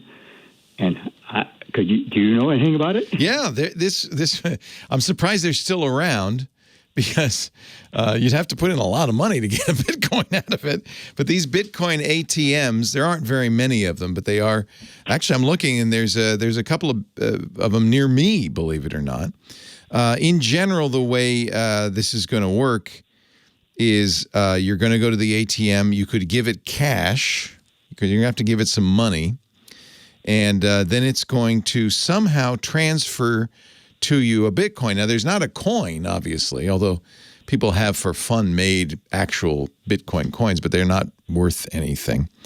What will happen is, that's why you need your phone, is they're going to kind of transfer the money to you digitally. Ideally, you'll have a wallet that you'll have created. So that's kind of how Bitcoin works. You can create an account with Coinbase or one of the many Bitcoin exchanges. I never did that.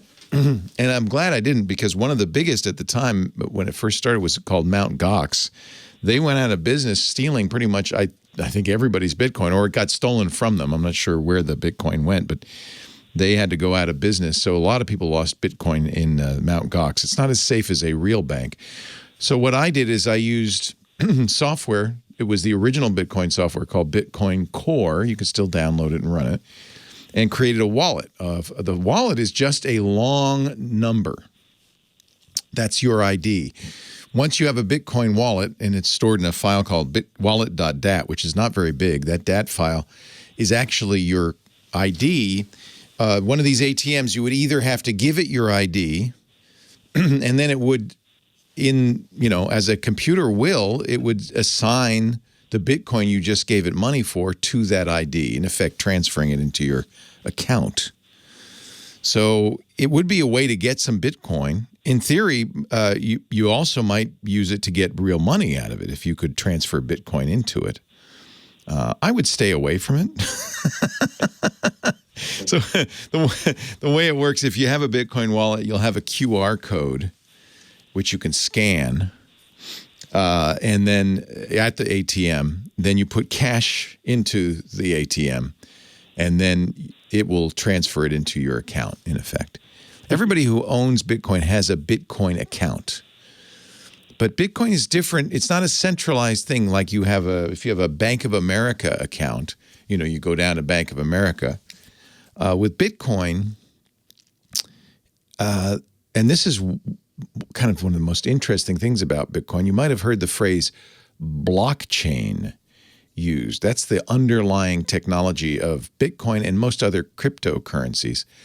The blockchain is the ledger of who owns what by account number, not by name, but by account number. And that ledger, instead of being held by a financial institution like a bank, basically that's all a bank does. You don't think a bank somewhere has all the money in your checking account stored in a drawer. Of course not. At a bank, all that money that you have in the bank, whether it's $5 or $5,000, is just a data entry in a ledger, a digital ledger. The bank says, yeah, okay. In fact, most of the time when we're doing financial transactions, there's no real money going around. It's just computers saying, yeah, Jim has $59. He's going to put that in your account. In their ledger at the bank, they lower your account by $59. And at the other guy's bank, they raise his account by $59. No bills exchanged hands, nothing. That's it. So Bitcoin kind of works the same, except for that ledger that your bank keeps of what you've got is not kept by any central source. It's in the blockchain. In fact, when you first set up a Bitcoin wallet, this is a flaw, by the way, in the architecture, you'll download the entire ledger of all Bitcoin transactions that have ever occurred. Every one of them. Every one of them. That's how all I have is a number in my wallet. That wallet.dat file, I put in the Bitcoin software. It then downloads every transaction ever, finds my number in all of those, and says, yes, you are plus 7.85 Bitcoin. With all the transactions you've made, the Bitcoin you've paid, the Bitcoin you've received, you're up 7.85 Bitcoin. That ledger is in the blockchain. It's called a blockchain, and it's every single person who uses Bitcoin, initially at least, has a copy of it. You can eventually prune it and eliminate most of the other entries. The current Bitcoin blockchain is several hundred gigabytes. It's gigantic. It's huge, and that's a flaw. So yeah, you can go to the ATM, give them cash. If you don't have a Bitcoin wallet, I think these machines, I've never used one, but I think these machines have a way of creating a wallet for you. And then they'll give you a number. Probably they'll just give you a slip with a QR code in it, and then it would be up to you to make sure you keep track of that. So many people haven't. There's so much missing Bitcoin in the world. People who can't unlock it. No one knows who it is. In fact, and it's in when you download the blockchain, you could see it if you wanted to. The guy who invented Bitcoin, guy or gal or group of people, it's unknown, we've never figured out who it is, Satoshi Nakamoto, no one knows who it is, has billions of Bitcoin. It's known what his account number is, so we can see how much he has. And it's really the first Bitcoin in the blockchain. It's the first block of the blockchain. And the only way anybody could ever prove their Nakamoto is by accessing that and cashing it in. It has not been cashed in to this point. It just sits there, gaining in value. I wonder what his current value is. It's assumed that he's dead or disappeared or something, because why would you sit on billions and billions of dollars in Bitcoin and never turn it into something that you could spend? So, yeah, it's fascinating, really. He began this in about 2008. We know that because he registered the name, or somebody registered the name, bitcoin.org at that time, and created a website. Since then, he has, I'm trying to find how many Bitcoin he has. He has a lot of Bitcoin. No one knows who or what it is. It's a fascinating story. Thank you for asking. Go on down, buy some Bitcoin. Why not? You'll be paying a lot of money. It's up to almost $60,000 per coin right now. But remember, you don't have to buy a whole Bitcoin. You could buy a fraction, a small amount of Bitcoin. You can buy a 1,000th of a Bitcoin. Bitcoin are infinitely divisible. That's the only way it would work, especially now that one Bitcoin's worth $58,000 or $59,000, right? So according to the chat room, Satoshi Nakamoto is the 27th richest person in the world. He has roughly $48 billion in Bitcoin, and that's why people just assume, well, he's gone. What are you waiting for? If you had $48 billion in Bitcoin, you'd probably cash it in. He has not. Well, hey, how are you today? Leo Laporte here, the tech guy. Time to talk computers, the internet, home theater, digital photography, smartphones, smartwatches, cryptocurrency. Yeah, we've been spending a lot of time talking about Bitcoin. I guess that's what happens when Bitcoin out of nowhere becomes worth $57,000.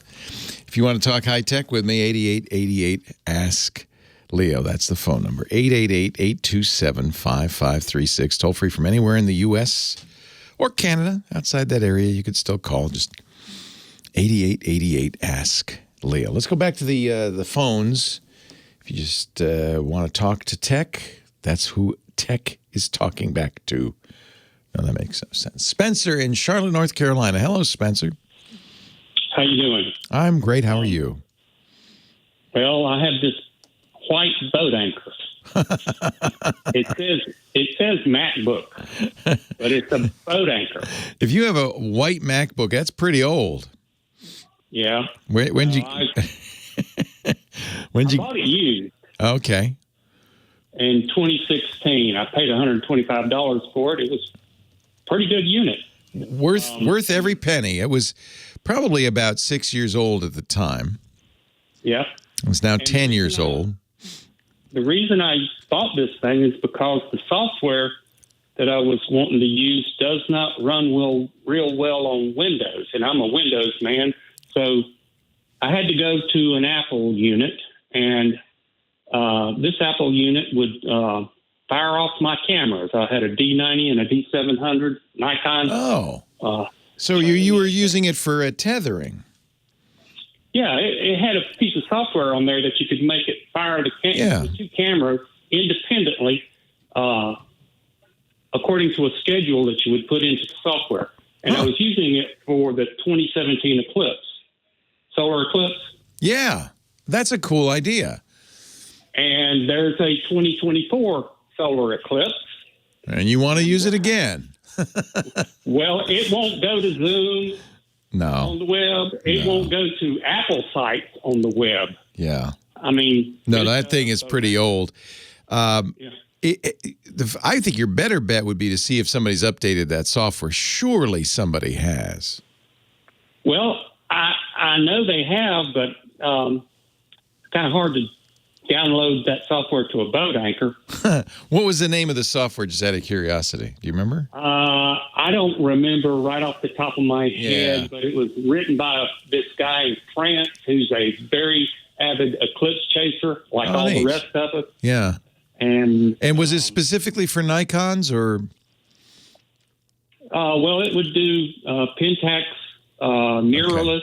It would do, a large variety of a whole group of cameras. Yeah, neat. It would when I used it in 2017, it would even go back to D70S Nikons. Yeah, which are old. And you don't have a more modern device of any kind? Like I said, I'm a Windows guy. I got all the latest Windows machines and technology. And I see. But I see. I need a recommendation for an inexpensive unit that will last through 2024 that I can practice on. Here's the problem. That software, if it hasn't been updated, and I would check, if you can, go to the French guy's website and see if he's updated it, is probably not going to run on a modern Mac because there was a cliff. That software fell off a couple of years ago when Apple put out Catalina.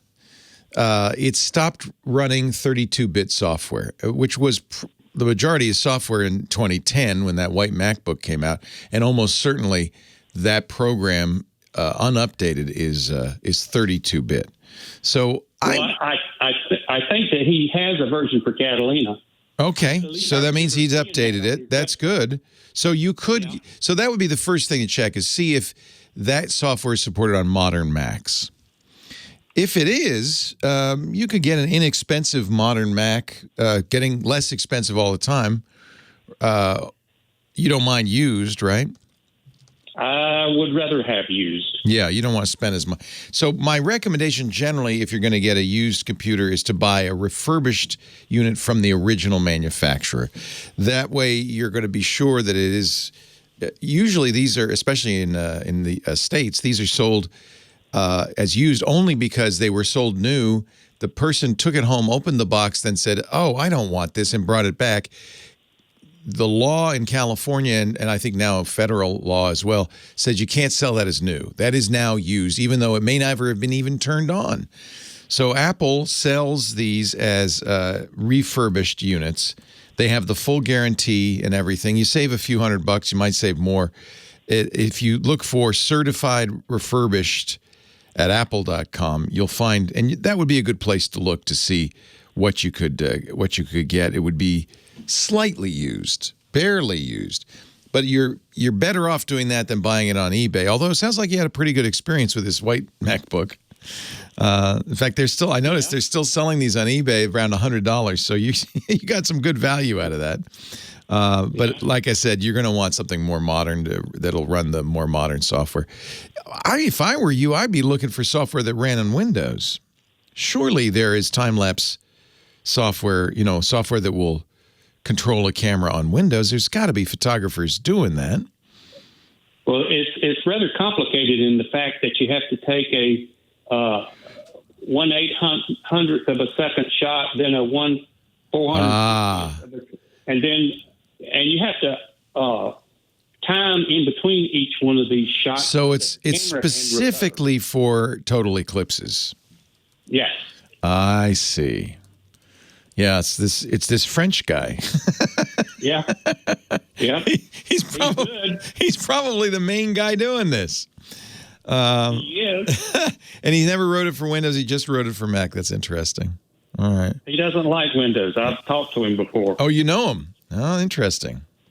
From different Eclipse seminars that happened back in 2016, 2017, I met him twice, and he's a character. I bet he is. It's not Umbraphile, is it? No. Okay, so I'm looking at a Arizona state website. I tried Umbraphile. Umbraphile runs on Windows, doesn't it? Yeah, I believe so. I'm looking at that because I'm trying to find you a solution without having to buy a new computer. Well, I'm destined to have to do that anyhow. You're stuck, huh? No, Umbraphile does not work on Windows. And the guy says, I do not plan porting Umbraphile to PC-type machines. But you didn't like Umbraphile? What was the guy's name? Oh, I don't remember off the top of my head. But let me see what else we can find here. Solar Eclipse Maestro by Xavier Joubier. I bet you this is the one. That's the guy. That's the guy. Monsieur Joubier's Solar Eclipse. He's got to update. He's keeping it up to date. That's good news. Yeah. So you need an inexpensive Mac is what you need. The least expensive Mac you can get right now is a Mac Mini. Mac Mini? Yeah. And you know, that's about $500-600. In fact, Apple's still selling them new. You would want to get the Intel one, not the newest M1 Apple Silicon Mac Mini, but you'd want to get one of the older Mac Minis, and they're going to be less expensive now because Apple's moved to this new processor. But I bet you Monsieur Joubier has not moved to the new processor. He sounds like the kind of guy who doesn't like that thing. So I would say you could get a Mac Mini a couple of years old, used one on eBay if you can trust the seller or somewhere else. It doesn't have to be a laptop, right? Does it have to have battery? Are you going to be able to? Well, the way these things work is an eclipse, a solar eclipse, happens in a very specific, narrow. So you won't have power where you're going to be. Possibly not. So you don't want a Mac Mini because you got to plug that in. Although I guess you could bring a generator, a big battery pack, and do that. No, you want a laptop. Yep. Yeah. And it sounds like it probably doesn't require a lot of power. No, I think Xavier's software will run up to 4 cameras, and I'm only going to be running 2. Yeah, I can't imagine it. So then the least expensive Mac out there, it's comparable to the white one you've got, a little more modern, is a MacBook Air.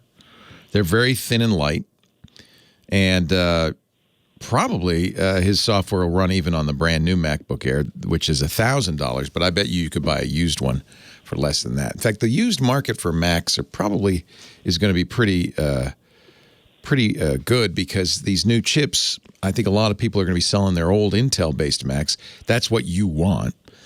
And so you're probably going to be in good shape to get a used Intel Mac for even less, just because of Apple's move to this new Apple Silicon platform. So yeah. But will it last through 2024? Yes, absolutely. And Apple does sell refurbished MacBook Airs. Let me see what the problem with buying it from Apple. The advantage, of course, is it's got the full warranty. You know that it's in good shape. It doesn't have any malware on it. The problem with it is, as a result, it's not going to be the cheapest thing you could get. So it's always risky buying a used computer. Looks like Apple's selling the refurbished Intel MacBook Airs for about the same price as they sell the new M1s for, maybe even a little bit more expensive. Shop around for a MacBook Air. That's the least expensive Apple laptop. It's also their most popular, and it's a very nice choice, very thin, very light. You'll get good battery life on it, probably enough to get that Eclipse, what is it, about 8 minutes? And it should be able to run Monsieur Joubier's software. That is interesting. Where are you going to see the 2024 eclipse from? Probably somewhere around Dallas, Texas. Okay. Yeah, it's going to be much of the U.S. will be able to see it, right? From Mexico up through Dallas, up through Indiana, up through Ohio, and the Upper Great Lakes, and out through New York, and on out to the Atlantic Ocean. I'm presuming because you want the time lapse, you're going to start from the moment it starts to the moment it ends. What is that? 20 minutes? How long is that? It's like about 2.5, 3 hours. Oh, it's a long time. Okay. For the phases part, the partial part, and then the totality and around Dallas will be over 4 minutes. Wow, that's a long time. So you're going to get one of those beautiful shots, and I've seen them, where it looks like the sun is moving through the sky, and you have many suns at different stages of the eclipse. You can stack them up and make them that way. Yeah. Yeah, those are beautiful. I've done that before with one or two of the eclipses that I've been to. You're an eclipse chaser. I saw one. I saw the one. We went down to Australia to see the one about 10 years ago. That was a lot of fun. I've seen a couple in my life. Aboard that one. Yeah. Yeah, you had to go all the way down under to get that. Solar Eclipse Maestro says it will work in a virtual machine. So you could run it in a virtual machine. Well, but that doesn't solve anything because you can't run a Mac virtual machine. I'll tell you what, we're going to put links to a bunch of stuff, but I think your best bet, if you want it sounds like you're pretty sure you want to get a Mac, a used MacBook Air. You probably can get it down to $700 or $800 for a late model used. They sell it for $1,000 currently.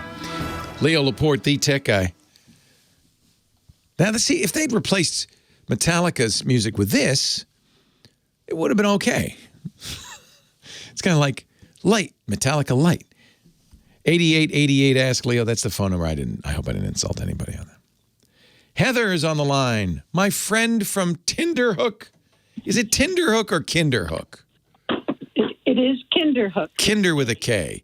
Heather, I apologize because I know it's Kinderhook. I've been to Kinderhook, as you know. Yeah.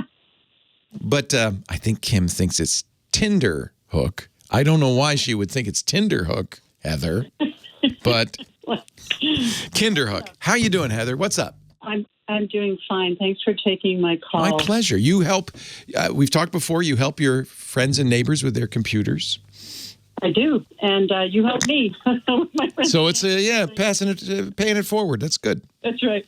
That's right. So here's another problem I had this week. I fix a lot of hijackings. It's pretty. Do you really? Oh, that's sad. Unfortunately, I've had some folks who have lost a tremendous amount of money to ransomware, who just made the call and gave them money and bank accounts. Just bad things. Oh, I feel so bad.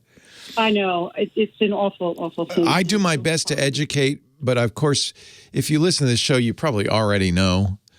So I'm glad you're out there passing the word along. Yeah. Oh, yeah. I've got my folks pretty well trained. Good. Now. Anything, they don't even open attachments in their email. They call me, which is good. Yay. That's what you want them to learn. Yeah. Exactly. Just stop and call. Just stop. Call Heather. and that's what this person did. And so, but it wasn't a typical browser hijacking or desktop hijacking. This one was a little different. It was actually, I thought it was wonderful. I was amused at looking at it. He was terrified. It was something that planted a VBS in his menu, and it brought up a little command window that typed as it are you scared? Oh Lord, his name.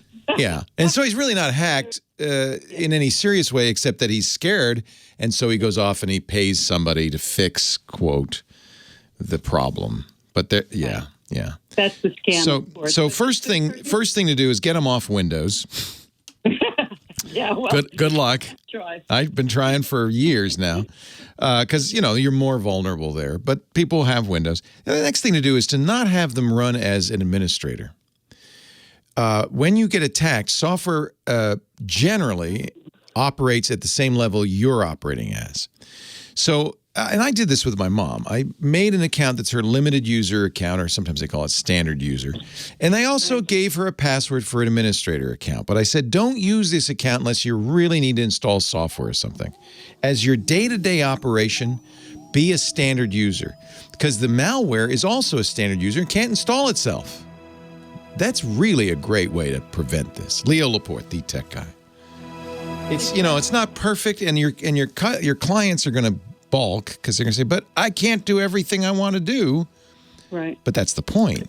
But that's okay. That is a really good suggestion, and I will do that. But can I ask you something else related to this? Sure, and I had to rush through that. I apologize. As you know, I ran out of time. I know. But go ahead. We're still on. You're on the podcast now, baby. Okay. All right. Hey, big time.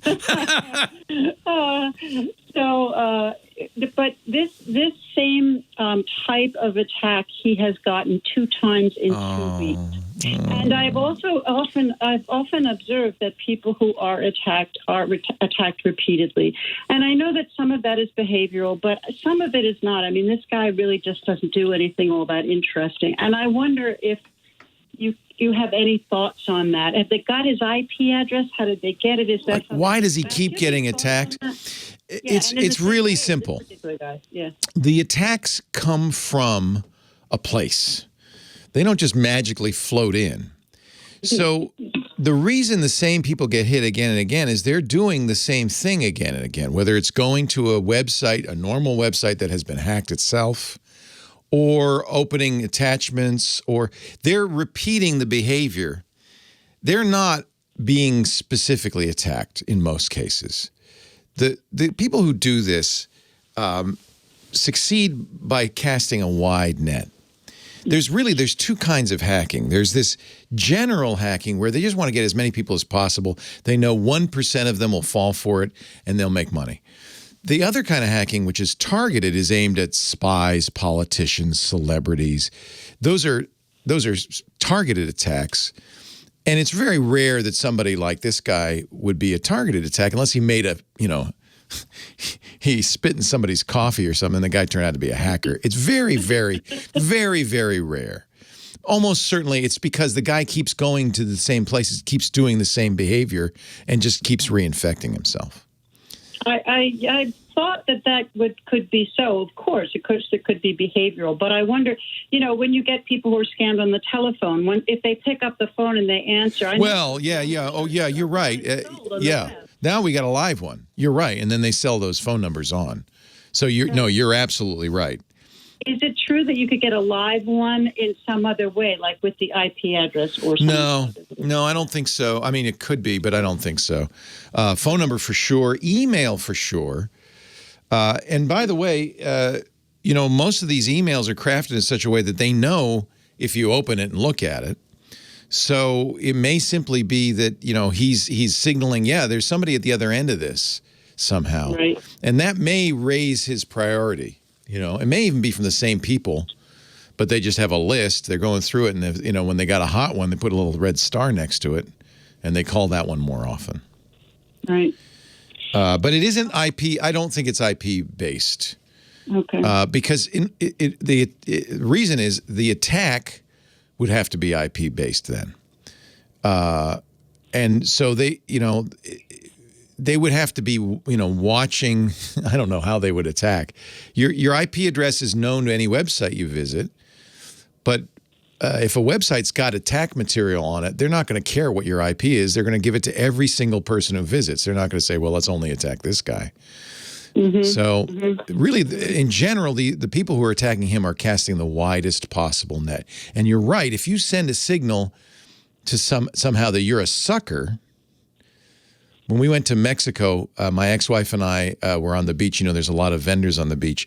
And there's a vendor that walks around with pith helmets made out of, palm fronds. And she bought it. And I said, oh, don't buy that. Don't wear it. No, it's the sucker hat. Now, everybody else on the beach knows that you're a sucker. You're wearing the sucker hat.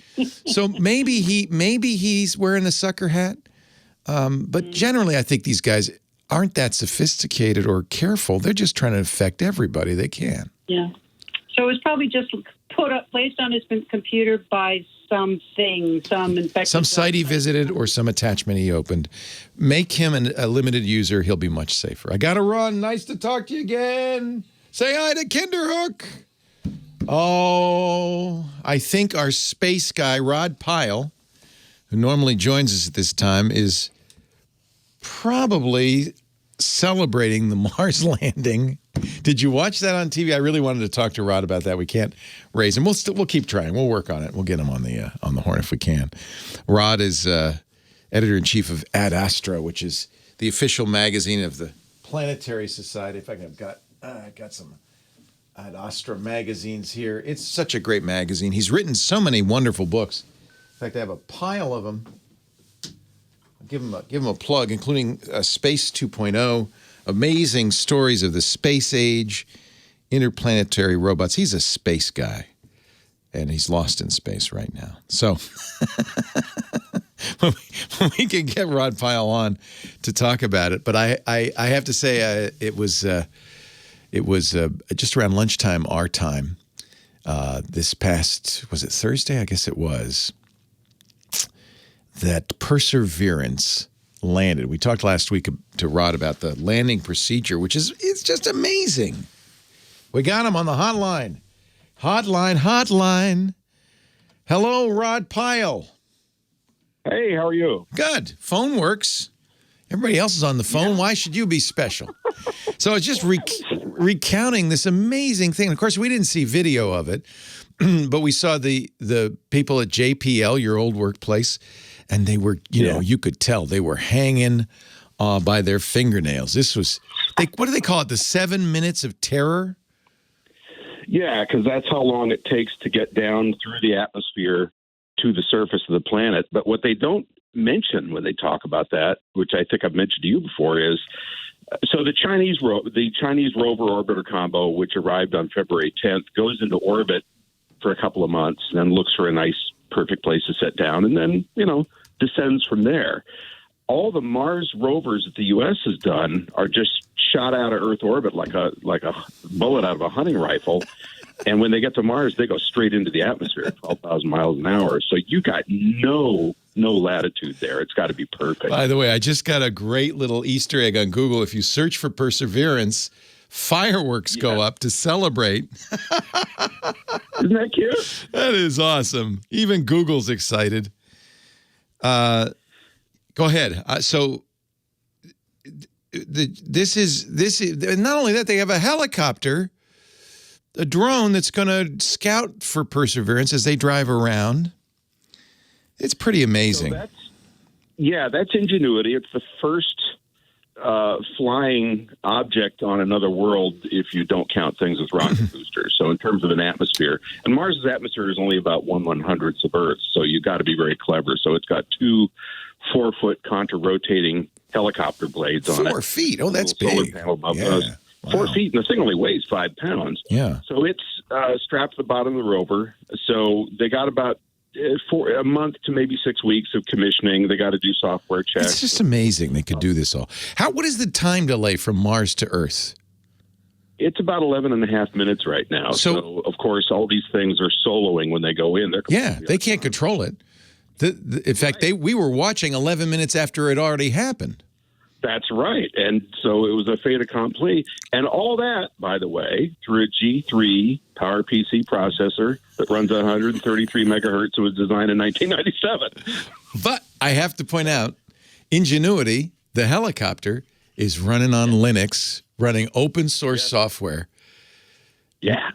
So making Linux the number 2 operating system on 2 planets in the solar system now, which is really excellent. Yeah. Really good news.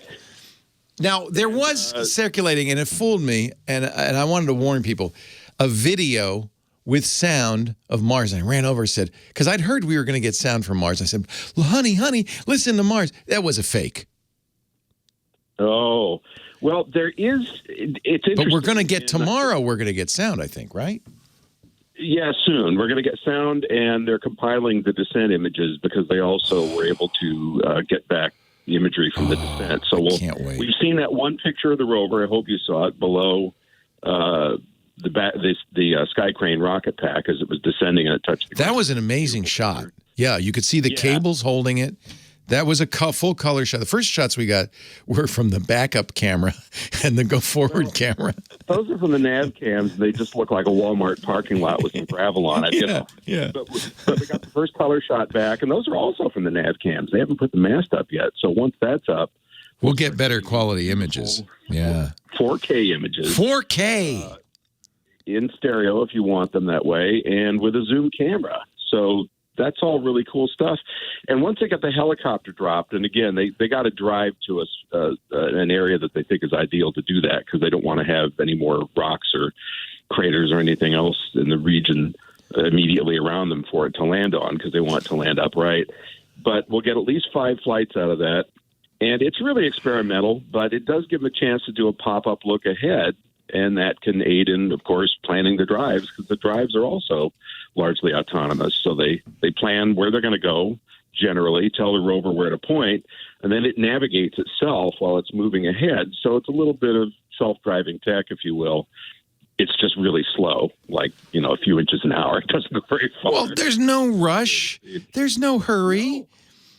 There's no speed limit on Mars.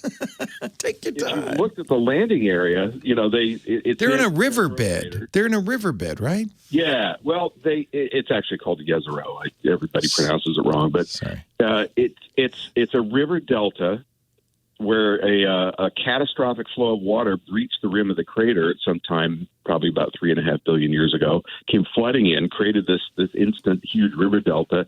So Perseverance landed a little to the southeast of that because you've always got the struggle between the engineers and the geologists. The geologists are we want to go where the cool rocks and all the dug up stuff is, and the engineers say, that's nice. You can't go there. Flat boring area over here. My dad's a geologist. I know. Yeah. They got to do that. So, once it gets into that floodplain, that's where we hope the interesting stuff is, and then it starts eventually taking core samples.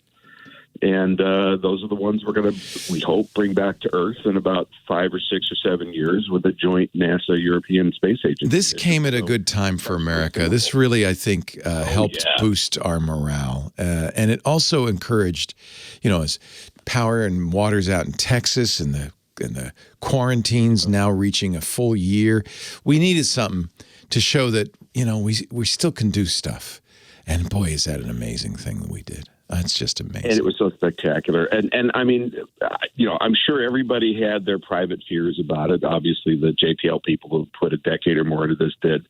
Mine. Can you imagine? You spent 10 years of your life planning this mission, and it could go up in smoke in seconds. Well, it could, and then a couple months later, the Chinese land, and we're really embarrassed, right? So, because they've got a rover coming down. It's not as sophisticated, but for a first attempt, it's a big deal for them. So Perseverance has a bunch of cool stuff on it. It's got ground-penetrating radar to look for water or ice below the surface. And it's got the usual weather station and all that. It's got a lot of instrumentation out on the arm to try and identify where organics past or present might have been, which is the beginning of the search for life. And as I think I said last week, this is really the first astrobiology mission we've done since Viking in 1976. The other thing that's very exciting is we're going to send another mission out to collect and bring home the samples from Perseverance. Right, which is, and I was trying to figure out, so at one point they were going to cache all the samples on Perseverance. They'd take them, keep them there, and then they'd go fetch them from there. But they decided, now we're going to drop them as we go. And I was trying to figure out why, and then it hit me why.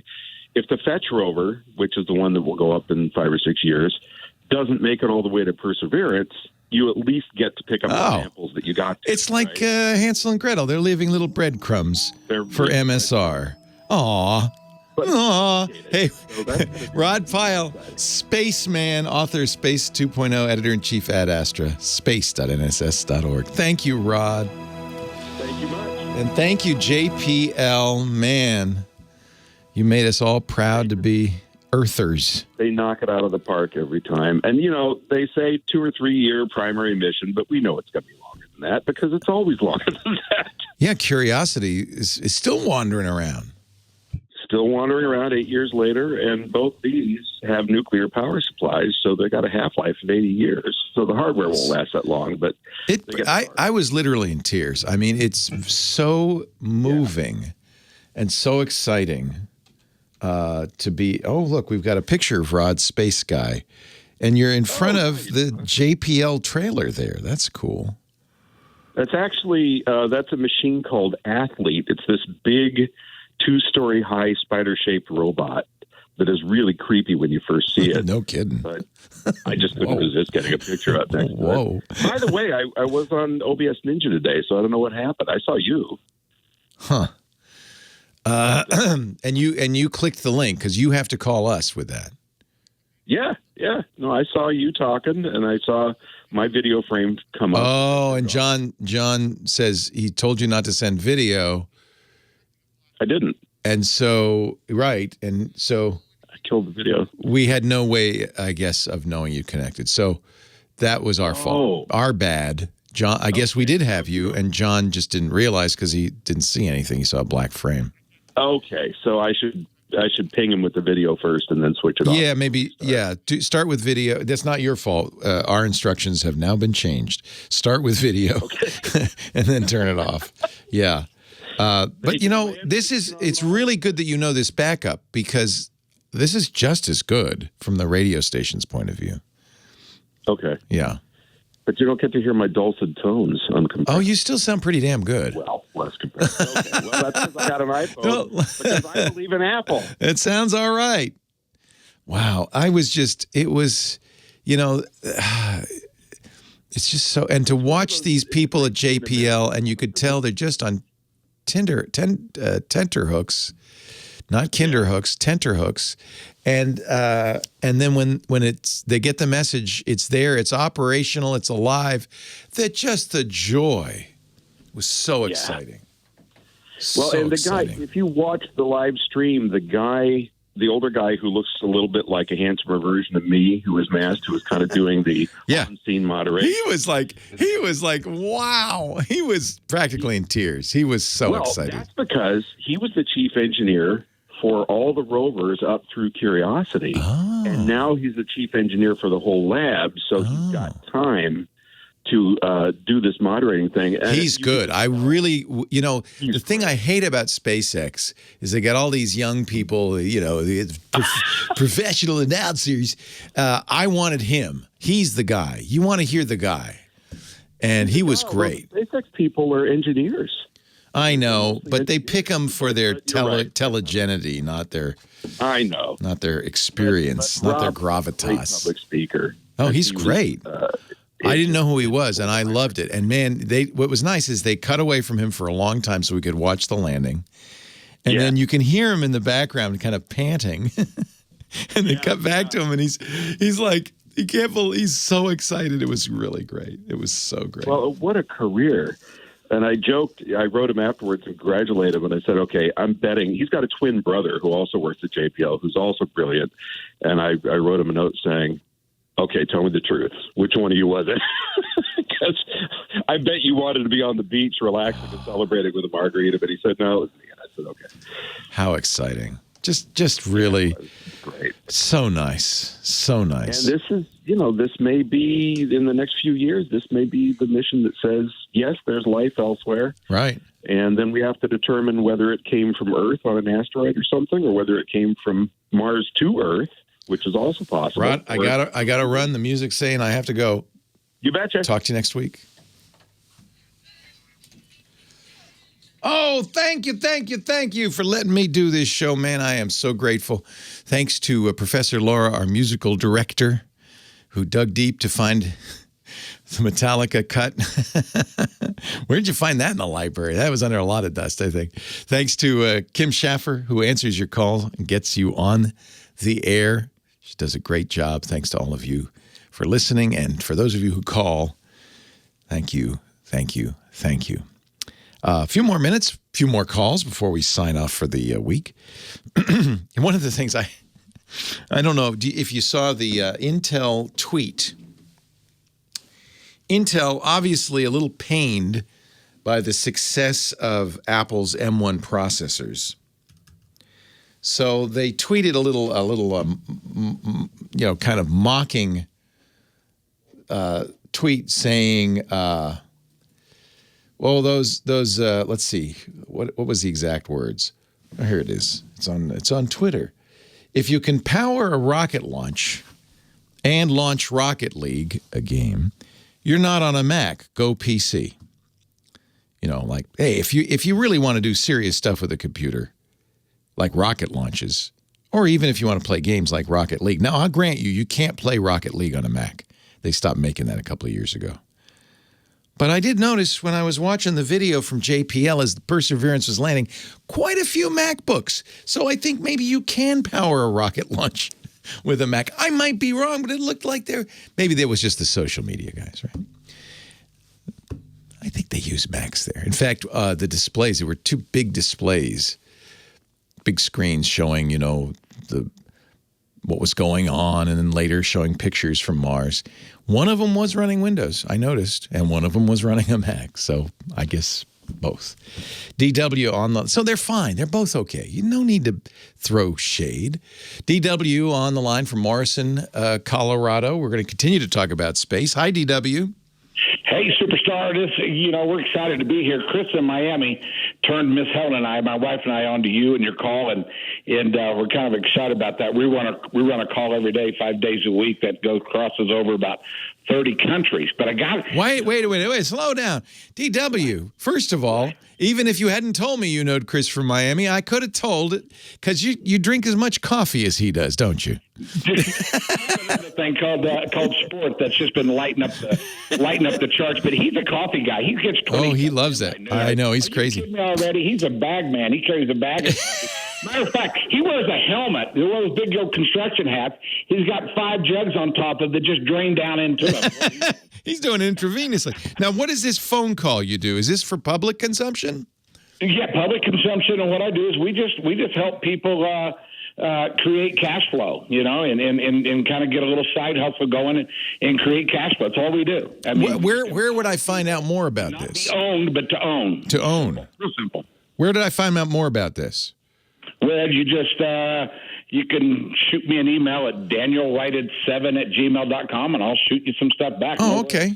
Okay. danielwhitehead7@gmail.com. Yeah, like you spell the word, white and add a D. It's like you say excited, you would say whited. Whited. WHITED. Got it. Yeah. So what can I do for you, Daniel? Well, you talk about perseverance there for a second. I put calluses on my fingers just trying to get through today. I thought Jesus was going to come back. But I persevered, buddy. I'm all in with you now. You persevered. Nevertheless, he persisted. Well, what can I do for you? Somebody slapped me. No, what I'm excited about, number one, Chris uses an Apple phone, which, Apple's didn't work out too good for Adam and Eve. And, they kind of got a big hole in them. But I tease him about that. And I just got the new Samsung. And did you get the S20 or S21? What'd you get? Go ahead. What'd you get, the S20 or the S21? I got the S21 Ultra. I've got the 500 in the 16 RAM, the whole bit. So you got the big boy. Yeah, if you're going to go. Big. Don't dink around. Don't be like half in. Either you're all in or you're not. All in, man. Do Maximus. Now, here's my question. Starlink. I put some money down on Starlink to get their system, and I'm on a waiting list. Kind of excited about it, And now, are you're it says in Morrison, Colorado. Is it hard to get internet where you are? No, we're just right through the canyon from Denver. So okay, so you could get cable internet. You can get high speed internet pretty easy. Yeah. We got it, but I still want to do the Starlink thing just to kind of see. Elon Musk, if that guy invented phones... I know, he's pretty amazing. The battery would last a month. I know, he's pretty amazing. So Elon has launched, and he plans to launch, he's launched several hundred, but he plans to launch 12,000 low Earth orbit satellites that will bring internet to every corner of the globe. Now, initially, by the way, he's using this to finance his work at SpaceX. This is all about raising the money, because it's a SpaceX project, to do the launches that SpaceX wants to do. Eventually, SpaceX will be very profitable. He knows that. But for right now, it's very expensive. So he's funding it with Starlink. So in a way, you're supporting space exploration by being a Starlink customer. It won't be cheap for the initial a bunch of us, because it's $400 for the gear, I think, right, DW? Yeah, $499 down and a waiting list. But that's why I want to do it. I mean, why not support a guy who's trying to make an impact and make a difference? Absolutely. That's why I bought a Tesla back in the day, because I really believed in his vision. He's kind of cuckoo, but so was Thomas Edison. This is that's maybe it takes that to be somebody who's going to change the world. I don't know. Starlink is going to be interesting. Eventually, I think there'll be lower cost Starlink for the rest of the world. We can, in a wealthy country like ours, $99 a month is still a lot of money, but there are probably enough people to support it. But at some point, I think he's going to have to do a lower cost version for the rest of the world. It's going to be very interesting. It's unknown how fast it'll be. Starlink says not super fast, 50 to 150 megabits. You probably can get faster right now from your cable company. Yeah.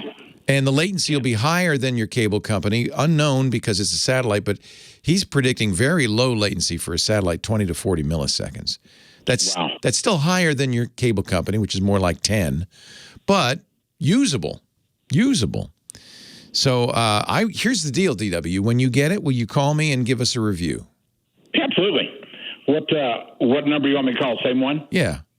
Oh, I don't want to. Wait a minute. We'll give you a special line. I'll email it to you, okay? Daniel Whited. What's the number, 7? Yeah, numerical digit 7 at gmail.com. Gmail.com. NIELWHITED. All right. Numerical digit 7. Hey, have a great weekend, buddy. You too, DW. It's a pleasure to talk to you. And now that I know you and Chris from Miami, I feel like that's all the energy I need for the rest of the week. I'm feeling pretty good. Calm. Got about a minute left. Let's see what we can do for Henry. Prescott Valley, Arizona. Hello, Henry. Hello, Leo. How you doing? I'm well. How are you? If I were any better, I would be close to fabulous. Well, I only got a minute. What's your question? Maybe I can get it in. Okay. I was wondering if you have a recommendation for a laser printer. Yes, I do, actually. HP has been, for a long time, the brand name everybody uses in the office, but I actually use at home, and I love, a Brother laser printer. They're inexpensive. They come with a small toner cartridge just to get started, but once you buy the full size, you'll go 5,000 or 6,000 pages between cartridge loads. That's enough for years of printing for a lot of people. I've been very happy with my Brother. That was easy, wasn't it? It was. Thank you, Henry. Thank you all for joining me. We are out of time. I hate it when this happens. I'll just come back next week. We'll do it all over again. Have a wonderful, safe geek week. I am Leo Laporte, the Tech Guy. Take care. Well, that's it for the Tech Guy Show for today. Thank you so much for being here. And don't forget, TWiT, TWiT. It stands for This Week in Tech, and you'll find it at twit.tv, including the podcasts for this show. We talk about Windows on Windows Weekly, Macintosh on MacBreak Weekly, iPads, iPhones, Apple Watches on iOS Today, security on Security Now. I mean, I can go on and on and on. And, of course, the big show every Sunday afternoon, This Week in Tech. You'll find it all at twit.tv. And I'll be back next week with another great Tech Guys show. Thanks for joining me. We'll see you next time.